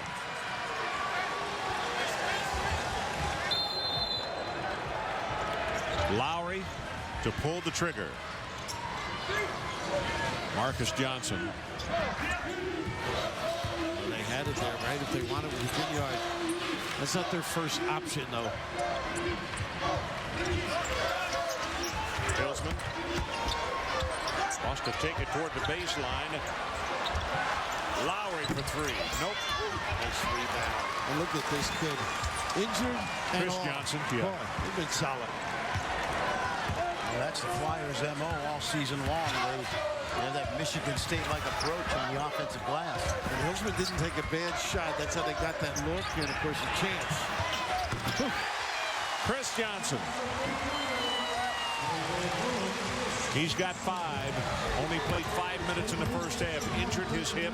Went to the locker room and got ice. And then came out at halftime and really worked hard. And a great job defensively of cutting in front Paul Williams and shutting down the alley-oop, Bill. He read it. Gorgeous. Nice fashion that time. And Johnson just laying off his guy and getting back and under. I get the feeling that was a little scouting report defense. Right. Fair to say Brian Gregory and his staff, yes. that just says a whole lot as far as the preparation that they have done, as that's going to be an air ball. Billy Schmidt over there, a little bit of a smile after that last play. You believe your coaches, you understand the preparation, and you are prepared. Here's that little back screen, and instead of staying, great communication skills. Take them until somebody helps you out, or you can exchange properly. So we got 5.5 minutes left to play. 65-59, the Flyers of Dayton. And of course, the NCAA tournament goes to 96 teams. This will be the last showing of an NIT final or NIT games at all. Rebounded Flyers. That's something that's not fact, though. Would you agree, guys? Yeah, I think it's still it might be something that even if they did expand it, maybe it's something I thought. This is like a This is like a bowl game right here. Not a good pass here. That's one of those judgments that sour your stomach. That's exactly what we were talking about. The last 2 possessions for Larry Drew after being really solid. This is one you just got to put in your hip pocket right there. Just eat it. All of a sudden, since we've been bragging on it, they've had a couple of turnovers, total of 13, and you see what's happening. He threw into coverage. That's right. He certainly did. Double, maybe triple. Always love giving those football announcers. With Rod? With the great football announcer next to me. Hey, listen. alley-oop, and a nice job defensively by Ginyard. Well, that was not good deployment. Too many dark shirts down there. Drew going to go to the free throw line. Well, he had to earn that one. He took a pretty good shot. Guys, I'm going to go on record as saying I think it's a mistake to do away with the NIT. I think Carolina is a great example of a team that struggled. Look at Baylor last year. Look at the season they had. Mark Gottfried was telling me his Alabama team came to the NIT, made it to the finals, and then made it to the Final Four the next year. And Penn State having a great finish to the year last year. You know, just a nice reward. Well, I think also when you look at football and all the bowl games, Ron, it's what? There's got to be over 25 now. This way, I think it might be no, yep, they got the big guys out. And even if they expand the field to 96, which, you know, we can debate all day long, but we know why it's being done. I just think that more opportunities for winning teams to keep playing. Yeah, exactly. And what you're talking about, Frank. 3 weeks of practice and playing 5 games. Hey, if you compare it to football, that's like spring training. That's right. A double right there.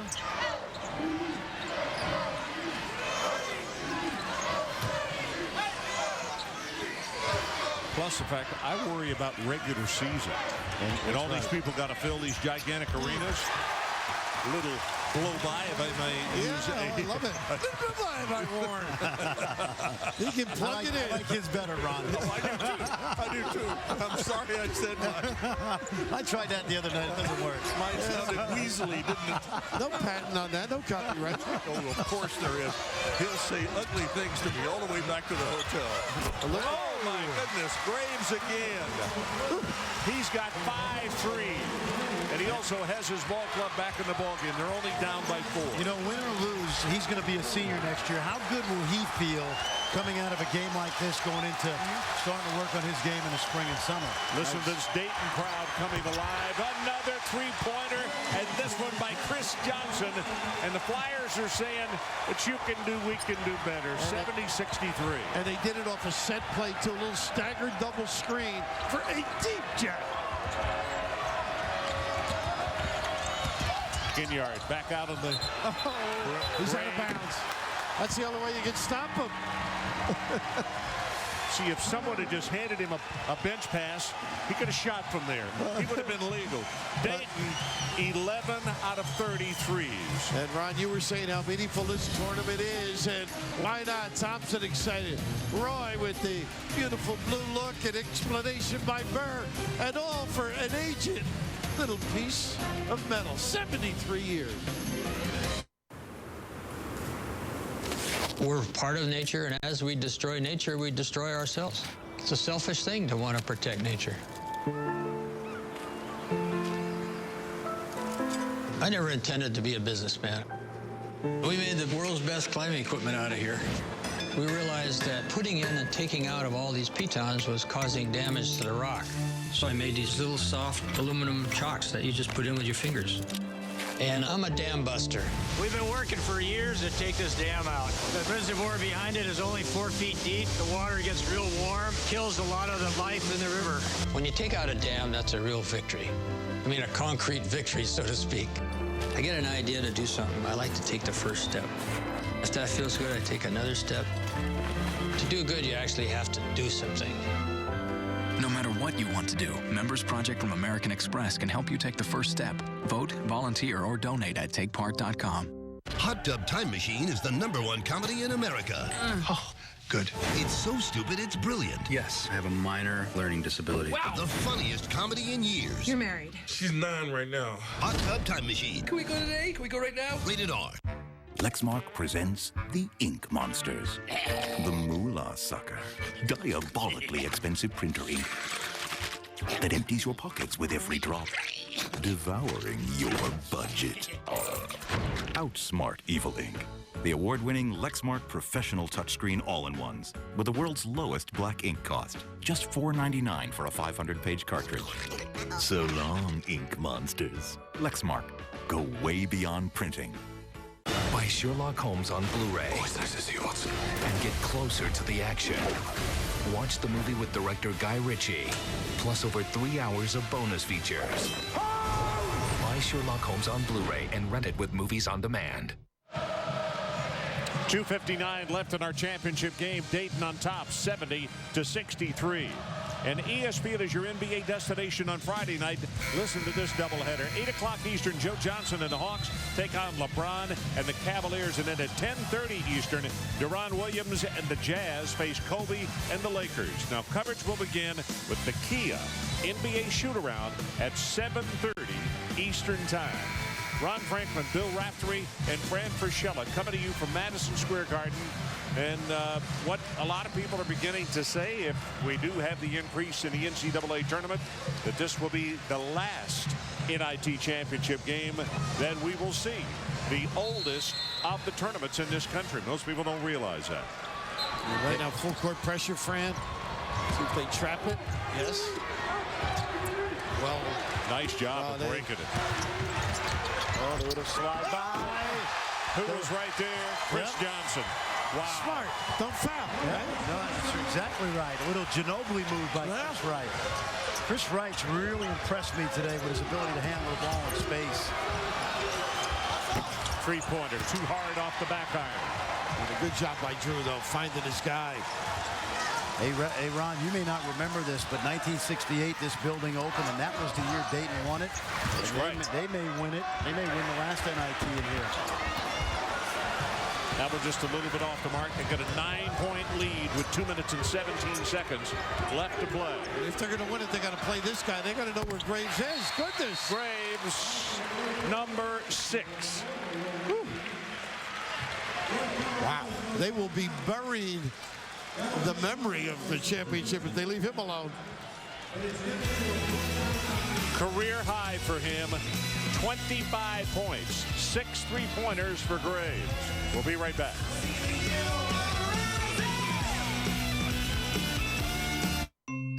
It's the first time you're letting your daughter shop on her own. So here's your moment of truth, Mom. Which 3G network would you trust to run apps like Family Locator when it matters most? When you want your 3G network to work, Hi. Ready? Yeah. you want Verizon. Right now, buy a 3G smartphone and get one free, including BlackBerry devices like the Curve for just $29.99 at Verizon. Right now, all over the country, Discover Card customers are getting 5% cash back bonus at home improvement stores. It pays to get more. It pays to Discover.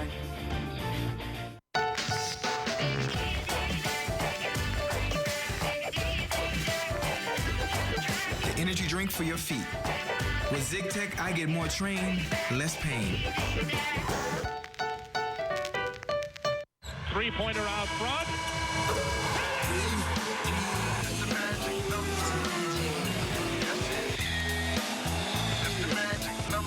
The first trio of brothers to all have World Series rings.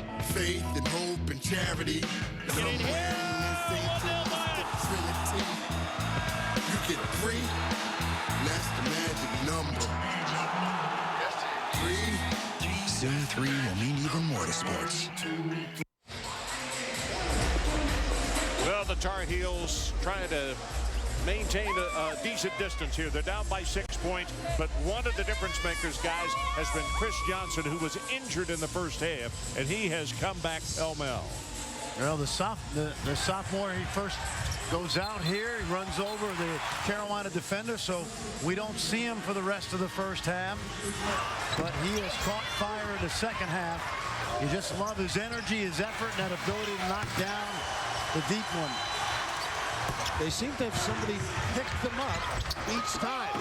And we notice right, and then the completion, solid team play. Let me, Chris Johnson, 10 points, 8 of those in the second half. And let me correct one thing. It is a career high by Will Graves, but he has 7 threes rather than 6 threes. Boy, quite an evening. Get to know his number. You want to win it, Dayton. Roy Williams loves to hoard those timeouts for these late game situations. He gets a chance now to set up that press. I love the way Dayton just attacked it that last time, Bill. They were the same thing here. Look at post and look deep. This takes the pressure off. London Warren. Out to Marcus Johnson. Now back to London. This is when you want your guys to step to the ball. Bad gamble. Ball is blocked by Thompson. And the Carolina faithful thought he got all ball. So did Roy. I don't think it's a funny way to applaud. But right here, oh boy, great delay. Yeah. Oh, yeah, great. You know, it's tough for refs because they anticipate. Well, they don't have an above the rim camera either. No, that's true. I thought originally it was a foul. Yeah, I thought there was somebody. Third foul on Thompson. Right to the free throw line. He is 2 of 2 tonight.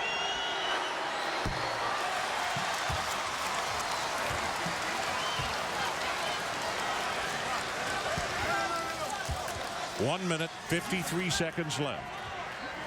Playing for the NIT championship.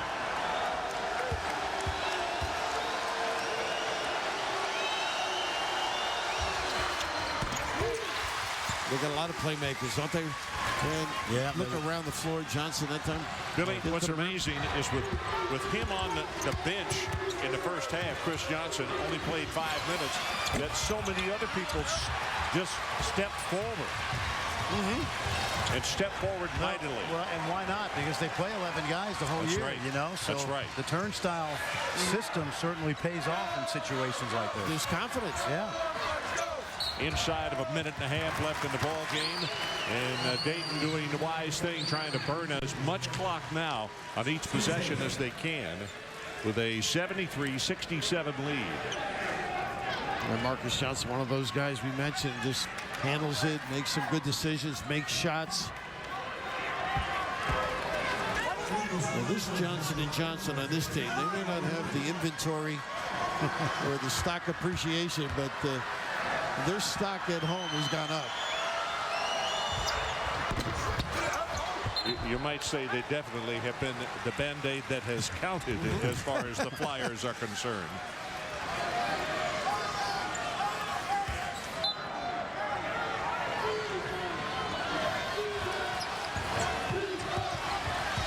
(73-66), 1:20 showing on the clock.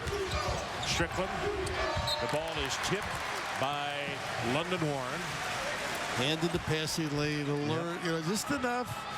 You know, deflections really don't count for much in the stat sheet, but they sure do disrupt an offense, don't they? Yeah, they do. A nice split here on a counter. High off the glass, and a timeout called by North Carolina. They stopped the clock with 70 seconds left on the clock. Yeah, we've talked about their ability to hang in and win come late game situations. Value the timeouts and have guys make plays. Little ball screen, Fran. Yeah, and this guy, you know what? He'll make some mistakes, but boy, can he really attack the rim, Raph. If he just slows down a little bit. You know, I always say with a point guard like this guy, don't hit triples and homers. Just hit singles and doubles. Let me ask you this over the years. Have you had guys grow as point guards, seeing the floor a little bit? Do you know what I mean? As the years go on? Not often. It takes a while. It takes a while. You know what? Some guys you don't ever have to coach that. Right. Other guys you got to put them in situations every day in practice. And when he gets to a point, Ron, where he's turning the ball over, he's got to ratchet it down a little bit and just hit singles. Make the simple play. And there's no bench to help him in a sense. Another guy to come in and say, hey, look, sit here for a minute, watch That's a great point. There's no backup. Yeah. Don't forget, coming up immediately following this ball game, the State Farm College Slam Dunk and three-point championship. Pretty play. Nice dish and the easy basket by Chris Johnson. Is that putting it together? Huh? What preparation? London Warren, again, they say he's the heartbeat of this ball club. Doesn't score very much at all. That's also a Brian Gregory play. What a setup and organization. Absolutely. We talk about the great preparation here. This is textbook press offense. Watch this ball get to the middle. And then here comes London Warren. And he's got a chance to go either way with it. Slows down at the end. Finds the right receiver. Well done. Little look away. Unbelievable. Thompson was trying to give it away. Look at this. He's trying to get the He's out of the box. Tim, he's out of the box.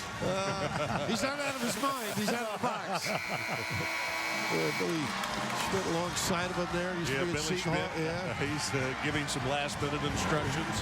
John Borovitz come over and said hello to us. Cornell Mann. They got to be delighted. It's a really big thing for this Dayton program now. There's no question about it. We have talked tonight about what kind of history they have in the NIT, which is considerable.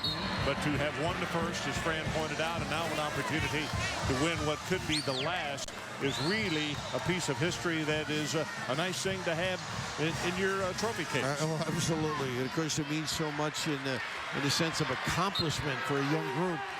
You know, as well as the seniors. Yep. And this Dayton team, you think about them, they did not have a double-digit loss all year. They were in every ball game. And they stay right at home on Graves. That's great defense, even if he made that. Graves misses, taken down by Chris Wright, and he is fouled. Oh, jump ball, I beg your pardon. And the possession error says it'll go with Carolina. I'll tell you what, Bill, a shot goes up. I'm going to put my money on Chris Wright. Take a look at this effort.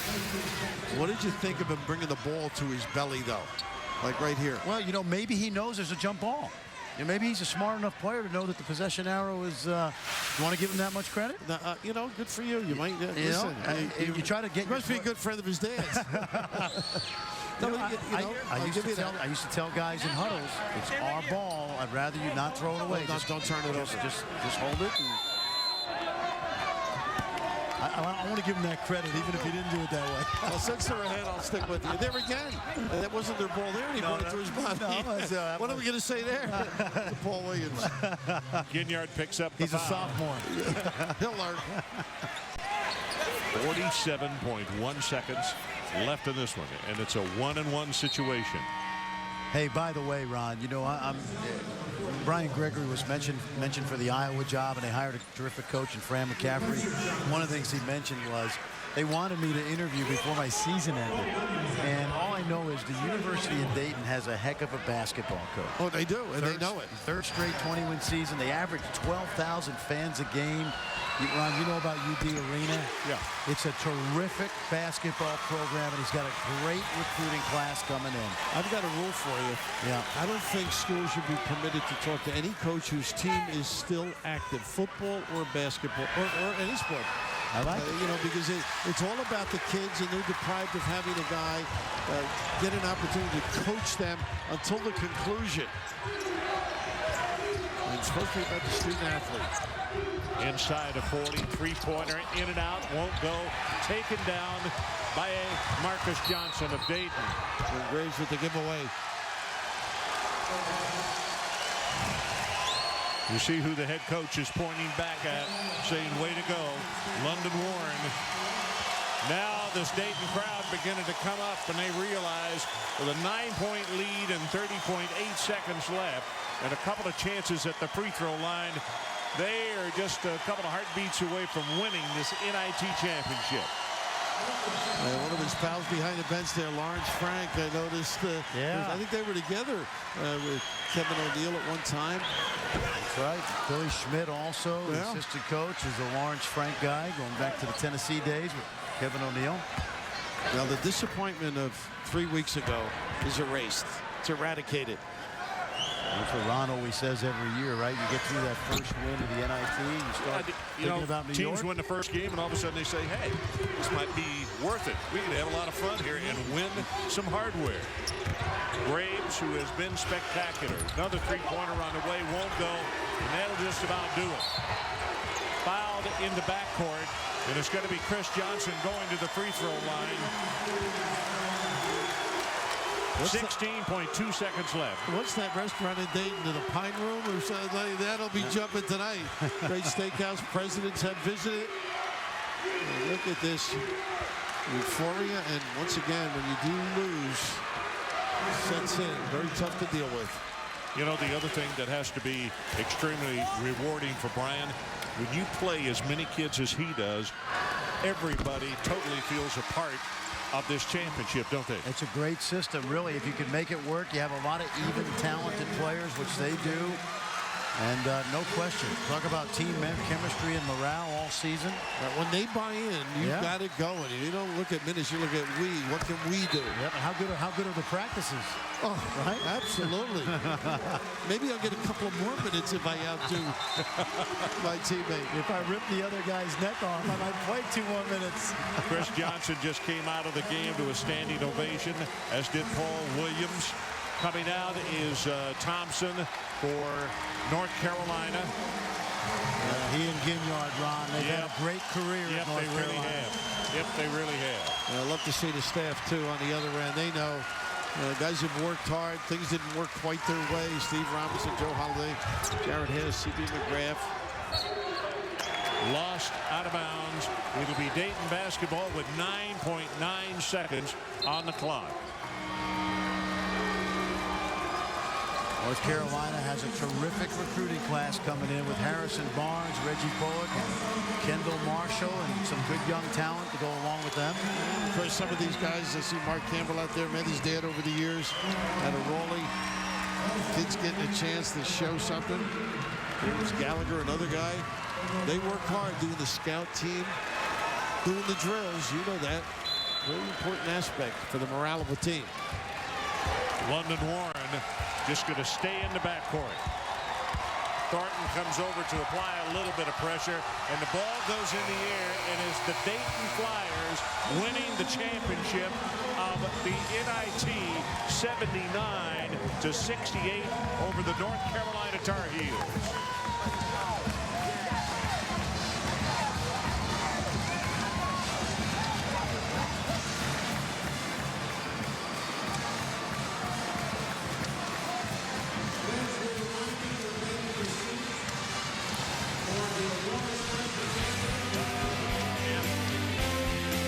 So the final score, Dayton 79 and North Carolina 68. Dayton with 4 players in double figures tonight. For more on this game, turn to the ESPN News for a post-game extra. Coming up next, the State Farm College Slam Dunk and Three-Point Championship. This has been a presentation of ESPN, the worldwide leader in sports. And now for Fran Fraschilla, Bill Raftery, and our entire talented ESPN crew, I'm Ron Franklin saying so long, everybody.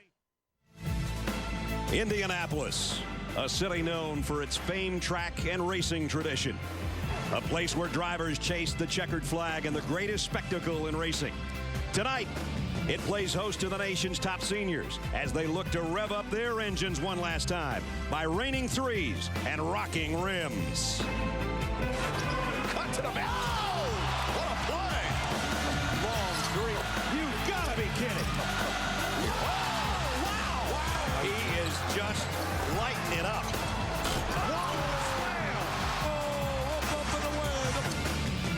As they come down the home stretch of their college careers, who will take home the checkered flag?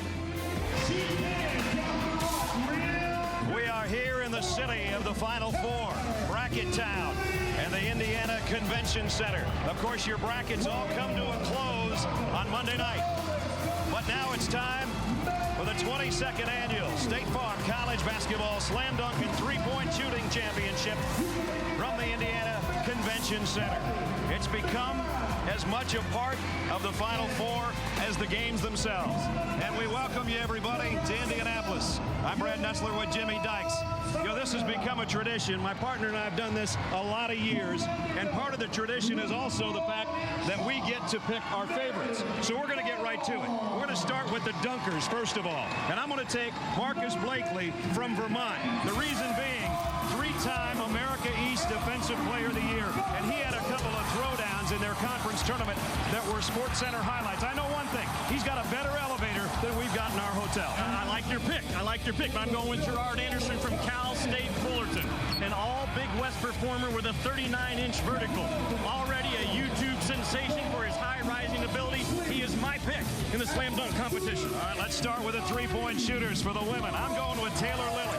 She had 124 threes this year in Paul Westhead's fast-paced attack. She knows how to shoot them in transition, same as going from rack to rack to rack.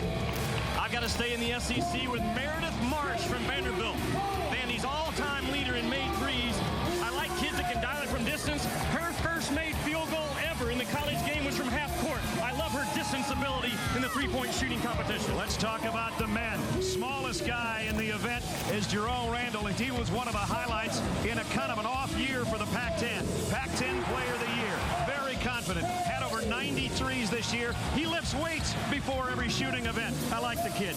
I'm going with Ali Baruch-Manesh. At least 2 weeks ago, that was his name. He is now Ali Baruch my brackets. He did it to UNLV in the first round with a big-time shot to close out the Rebels. And then in the second round, the shot heard around the tournament against the Kansas Jayhawks. This is a kid that shot 40% in the NCAA tournament. I love his confidence coming in. I'm going with Ali Baruch my brackets. He did break a lot of brackets, and he's also standing by. We'll see if he can handle the pressure of an interview with a third member of our team, Holly Rowe. Holly. Well, after those clutch shots, I don't think an interview will scare this guy. How did hitting those big shots against UNLV and Kansas change your life? It's been a lot of fun. I mean, a lot more attention, but at the same time, I mean, that's why you play the game when you're a little kid. You had some people reach out to you after that. Who was the guy that really struck you? Definitely Reggie Miller reached out to me, and it was fun talking to him. He just talked about competition and everything about the games. What did he tell you that was good advice for this competition? He's told me to stay on the same side the whole way through and make sure I slow down on the money balls. All right, Brad, back to you.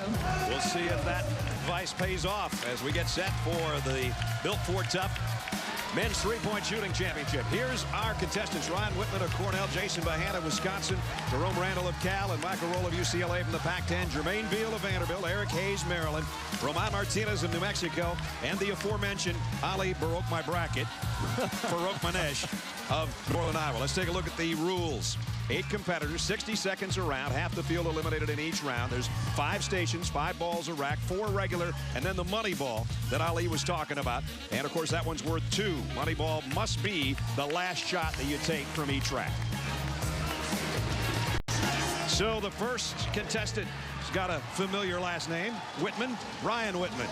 Randy's son, 377 career threes made. The Ivy League Player of the Year. His daddy was the Big Ten Player of the Year in '83. So they have that in common. Jason Bohannon, over 200 career threes made for Bo Ryan at Wisconsin. Now, again, they're not shooting against each other. They're going against the clock and making as many as you can. So Whitman on the left, Bohannon on the right. What I like about Ryan Whitman on the left, he's 6'7", so he doesn't have to have a lot of explosion into his jump shot. His legs should be good all the way around the horn. He missed the first 4, but the money ball was good. Warming up from the wing. And now they work to the top of the key. Money ball goes for Bohannon. Each with 8 as they hit the top of the circle. And both hitting from the top of the circle. Everybody's draining him out there. Money ball, will it go for Bohannon? No. Well, both of them, Brad, do an outstanding job of getting the ball into the holster. Right there on the right hip, boom, in the holster, up, fire away. Good numbers for both on this opening round. They go baseline now. Final rack of 5. Get a little bit leg weary at about this time. You want that money ball to go. Whitman's does. Bohannon's got time. And he knocks it down at the buzzer. Excellent first round by both Ryan Whitman and Jason Bohannon. For the timing of Jason Bohannon, the money ball leaves his hand with 1 second to go on the shot clock, and timing is so critical in this competition every year. There you see 19 for Jason out of Marion, Iowa. And for the Ivy League Player of the Year, Ryan Whitman of Cornell and Eden Prairie, Minnesota, also 19. I needed that. Especially after anything long enough. And they're both happy, I think, with that first round. Now Jerome Randall is going to have his hands full. He's my pick. 252 in his career, 92 this year. 5'10", but he is packed into that 5'10", and he'll go against, or at least shoot at the same time, as another guy from the Pac-10, Michael Roll, UCLA. Brad, you talked about Jerome Randall. He is a stud in the upper body. Very unusual. This guy on the left of your screen does a heavy lift before every ball game, 3.5 hours before. Traditionally, shooters don't like to lift, but he does. He actually lifted today, and it just feels like it's what gets his in a shot groove. Each got 3 of the first 5 as they move to the wing. And Roll already to the top of the circle. Randall just now getting there. Missed the money ball. Roll's got a good round going as he gets to the top of the arch. And he's lighting it from there. Missed the money ball. Randall having trouble. And missed the money ball as well. He's going to need a great spot from the wing and the baseline to get in this thing, I think, or to get into the next round, I should say. Roll, he's not wasting any time. And Brad, he has good size as well. Not a lot of lift in his legs, so his legs should hold out right now. He actually had a severe side spin when he stepped on the campus. Ben Howland corrected. Been a better good shooter ever since. Randall, time's becoming a factor. He got it away in time only because I said he got it away in time. We got to check. We got to go to the monitor. This is one of the areas you can go to the monitor, right? He had to hustle on that last rack of balls, and he did hit the money ball. So 19 for Michael. And that's right there with Whitman and Bohannon, who each had 19. And for Jerome Randall, a 16. What'd I get? Is that going to be good enough? Jerome Beal and Eric Hayes next up, representing the SEC and the ACC, respectively, from Vanderbilt and Maryland. Jermaine Beal, one of Jimmy and I's favorite players from the SEC. They call him Dollar, as in money. Dollar Bill. And Eric Hayes, he and Gravis Vasquez, that longtime backcourt. Those two have been together many, many games. Gary Williams is here to watch Eric. I would like Eric Hayes' chances better if Gravis Vasquez was feeding passes instead of taking it off the rack. You know what I'm saying? Exactly. They move to the wing. Beal's got a pretty good round going. Hayes got his 8. And the 9th, and the money ball goes. Eric Hayes with 10, or 12, I should say, as he heads to the top of the circle. Both guys right-handed shooters, so they get on the side of the rack where they can take it to their right hip, from the rack to the right hip to the shot pocket. They want to stay consistent as well, partner. Hayes, a nice follow-through with the money ball. So he's in business as they go to the wing. Eric Hayes, when he was 3 years old, got a Christmas video on how to shoot a basketball. Form an L. Make sure your guide hand gets off the ball. His left hand is his guide hand. So from the time he was 3, he knew the importance of keeping that left hand off the ball. Well, right now his family's thinking it's the best present they ever bought him because he is our early leader with 24. And he's getting some love from his ACC compadres, L.D. Williams of Wake Forest. 13 for Jermaine, 24 for Eric Hayes.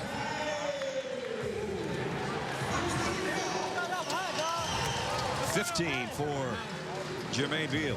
15. So everybody really had a pretty good first round so far. Roman Martinez of New Mexico. You talk about having a good week. He had a birthday, and then on March 3rd, Governor Bill Richardson signed a proclamation declaring it Roman Martinez Day for his leadership throughout the state of New Mexico, his leadership on the team. He's an academic All-American. Proclamation pays tribute to the University of New Mexico senior who made his 100th career start in the last home game at University Arena. Here's Coach Steve Alford's here watching. Ali Farouk-Manesh, who is Jimmy's choice. These are our last two competitors in round one. Here we go. Ali Farouk-Manesh, right at 6 feet tall. And look how he explodes into his jump shot. That's how he's always had to do it, Brad, to get his shot off. He has a high release and a sweet stroke. Number 5 in purple. The only problem is sometimes is with that much of a jump shot, it takes more time. He's got to land before he launches. Taking his time with the money ball, and Ali knocked down the money ball. Top of the circle for both now. You mentioned Roman Martinez. He is actually the face of not only New Mexico basketball, but the entire state right now. And Steve Alford couldn't say enough nice things about him. The only thing he did say was, he still can't shoot better than me. Well, and I would agree. Most guys can. And he got the money ball. Martinez goes to the baseline. Farouk-Manesh not there yet. And Ali's money ball is off the mark. He's going to have to hustle a little bit just to get through this last rack. 5 seconds and winding down, and he knows it. Under pressure now, but that's the way he shoots the best. I don't think they're going to give him the money ball. Didn't go anyway. So Steve Alford says, yeah, you can't do it as good as me, kid, but you did all right. Our picks have done well so far, partner. They're not doing very well at all. 17 for Martinez. Farouk-Manesh, 16. So it's going to be Whitman, Bohannon, Roll, and Eric Hayes that will move on. As you take a look at the leaderboard, Eric Hayes, a great round at 24. And then 3 19s in Whitman, Bohannon, and Roll. So the top 4 advance to the semifinals. There's your leader right now, Eric Hayes of the University of Maryland. We're just getting started. Still to come, the best women's three-point shooters in the country and the rim-rocking slam dunkers. And something you won't want to miss, we'll take a look at some of the greatest moments of the last decade in this event. And there have been, trust me, some highlights. Save $523. 16 minutes could save you 16%. Come on. Isn't it time an auto insurer gave it to you straight? That's why you should talk to State Farm. But not yet. First, talk to any one of the 40 million drivers who already have State Farm. 40 million. Yeah, that's more than Geico and Progressive combined. By a lot. 40 million drivers, more savings, and discounts up to 40%. Where else are you going to get discounts like that? Call an agent at 1-800-STATE-FARM or go online. Ever wish you knew a retirement expert? Let's meet some. Retirement's a journey, and we know the territory. We're chartered retirement planning counselors at TD Ameritrade. We're trained. We're seasoned. Experienced. We'll help you with rollovers, consolidating old accounts, opening new ones, guiding you through paperwork. We're like retirement co-pilots. Call us soon. When you're ready, we're here. Time for fresh thinking. Time for TD Ameritrade. The Ohio State University. The University of Texas Southern University. California, Berkeley. Old Dominion University. Harvard University. The University of Virginia. Texas A&M. Norfolk State University. University. Arizona State. Pennsylvania State University. The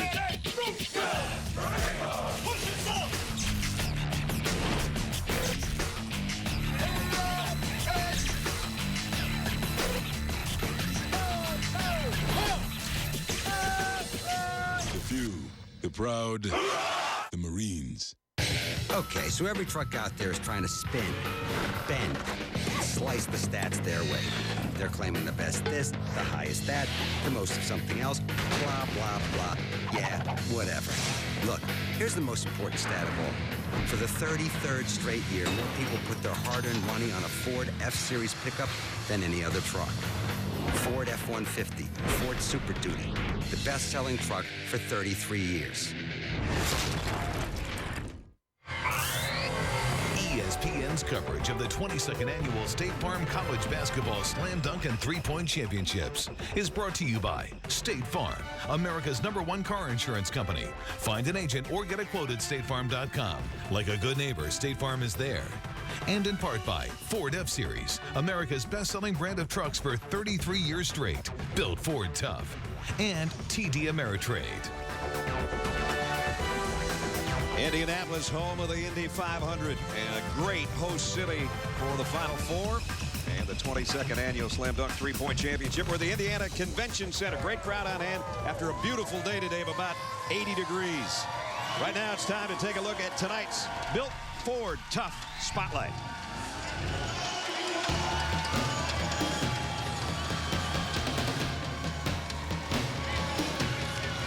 This year, the road to the Slam Dunk and Three-Point Championships is brought to you by Ford. Literally.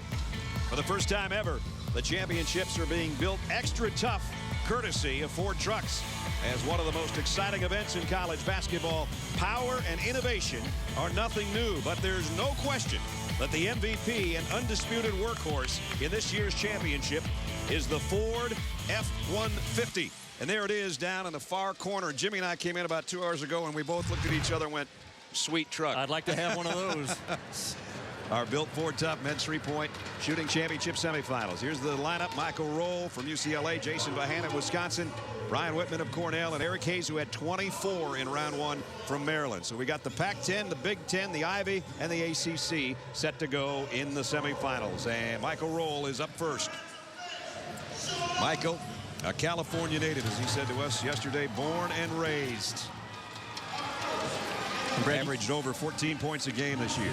Brad, you have to be on one shot attempt every 2.5 seconds. And because of that, you don't have the same shot routine as you would in a game. And watch Michael Roll. After he releases that basketball, normally you would watch it go through the net. But you have to release it and get down to the rack. So you're out of your normal game rhythm in this competition as a shooter. He hit 3 of 4 regular balls and the money ball on the baseline. Now as he goes to the top of the key, he had a good round from the top of the key in the first round of action. He's got 3 of 4. Money time. Got it. Roll is on one right now.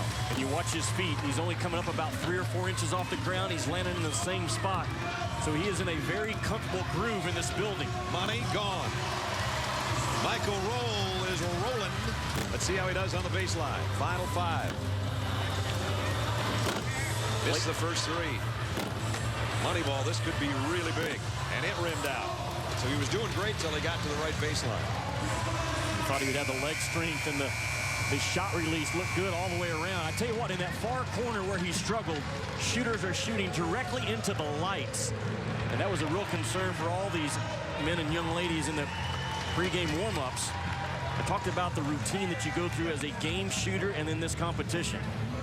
And that's the point of view I'm talking about. It is not easy on that far corner, those last 5 balls. But watch the eyes, the release, and normally you stick with it. But in this competition, after the release, but you have to make sure it's after the release, the eyes go down to the rack to get the next ball into the holster. You are out of your game rhythm in this competition. Now I know, as you see Michael Roll 17 in the second round, I know why you missed so many threes from that far side. It was the lights. It was the lights. I watched you earlier. I had a couple of young ladies asking me if they could borrow my sunglasses for the competition. Jason Bohannon, 19 in round 1. 6'3" senior from Wisconsin. And here he goes. Every shooter has a different focus point, and Jason Bohannon focuses just above the front of the rim. It's different for everybody, but over the years, that's where he's most comfortable. So he's looking right over the front of the rim right now on these 25 shots. Got 3 on the first rack. Working from the wing. Money ball. Rims out. He's going to have to pick up his productivity from here on out. First 2, first 3. First 3 go from the top of the key. The money ball, nope, going to rim out. Now from the wing. There's been a lot of shots taken. When you consider their warm-up shots, and then here in round 2. Down to 15 seconds. The money ball won't go there either. And look at Jason Bohannon. Up until this point, he's done it. He has actually not taken his eyes off the rim. He's trusting where the rack is. He's done a good job. But there's those lights again. I'm telling you, you need sunglasses from the far corner. Oh, and Money ball rolled around and dropped for him. Two guys that are no longer in it, giving him a round of applause. Michael rolls 17. And Bohannon hoping that last money ball for the final 2 points was going to go. And he had to talk this one into it. Around and around and through. And shooters love to see shooters get them no matter how they can get them. It's interesting. The money ball is just a little bit slicker than those other 4 on the rack. It's a different feel of a ball, and all of them were concerned in that pregame shoot around about the touch and the feel of that last ball on every rack. Here's Ryan Whitman now. 19 in the first round, and he hit 4 money balls. So somewhat like his old man, he knows the value of $1. Well, or in this case, $2. And his dad's doing pretty well as an assistant for the Washington Wizards in that department. Here's Ryan having trouble. And the money ball's too short as well. He's going to have to really make some hay now from the wing, and he gets a good start. 3 straight. 4 in a row. Had trouble getting the money ball off the rack, but he drained it anyway. Perfect from the wing. A guy that's capable of getting hot, though. He had 9 made threes in a game this year at Syracuse. The Ivy League record three-point makes 377. The money ball rimmed out. He got only 2 from the top of the circle.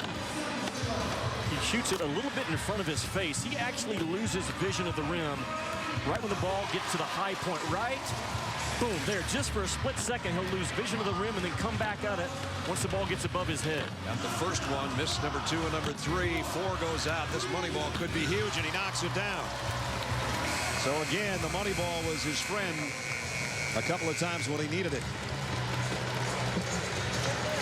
That 17 might be good enough to hold up. An interesting release. Look at that ball right there, Brad. He actually loses sight of the rim for a split second.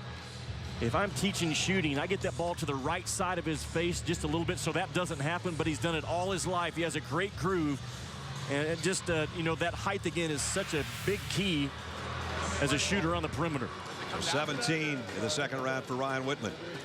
And now we're just about set for the guy that was the leader through round 1, Eric Hayes of Maryland. Eric had 24 in the first round. It's one of the best numbers we've seen in a long, long time. And I'm sure his coach, Gary Williams, pretty proud of that first round. And Gary's with Holly right now. Well, Coach, Eric had such a great mechanical style when he came in. What have you noticed how he's changed over the years? Well, he's gotten stronger, so his range has gotten better. But he had a great shot coming in. His father was his high school coach. So I think one of the deals was I couldn't mess with his shot because I wasn't a very good shooter. Well, he looks pretty good. You didn't do anything wrong. Yeah, he's got great form, and he was big for us this year with Vasquez, because when they doubled Vasquez and he was open, he'd make an open shot, and that's big in any offense. All right, well, we'll see if he can make these open shots here. I know. He's opening up. Well, a heartbreak came on a last-second shot by Michigan State, a team that's in the Final Four. But Eric Hayes did his part that day with 18 for the Terps. Got 2 of the first 4. Money goes. Read his 4.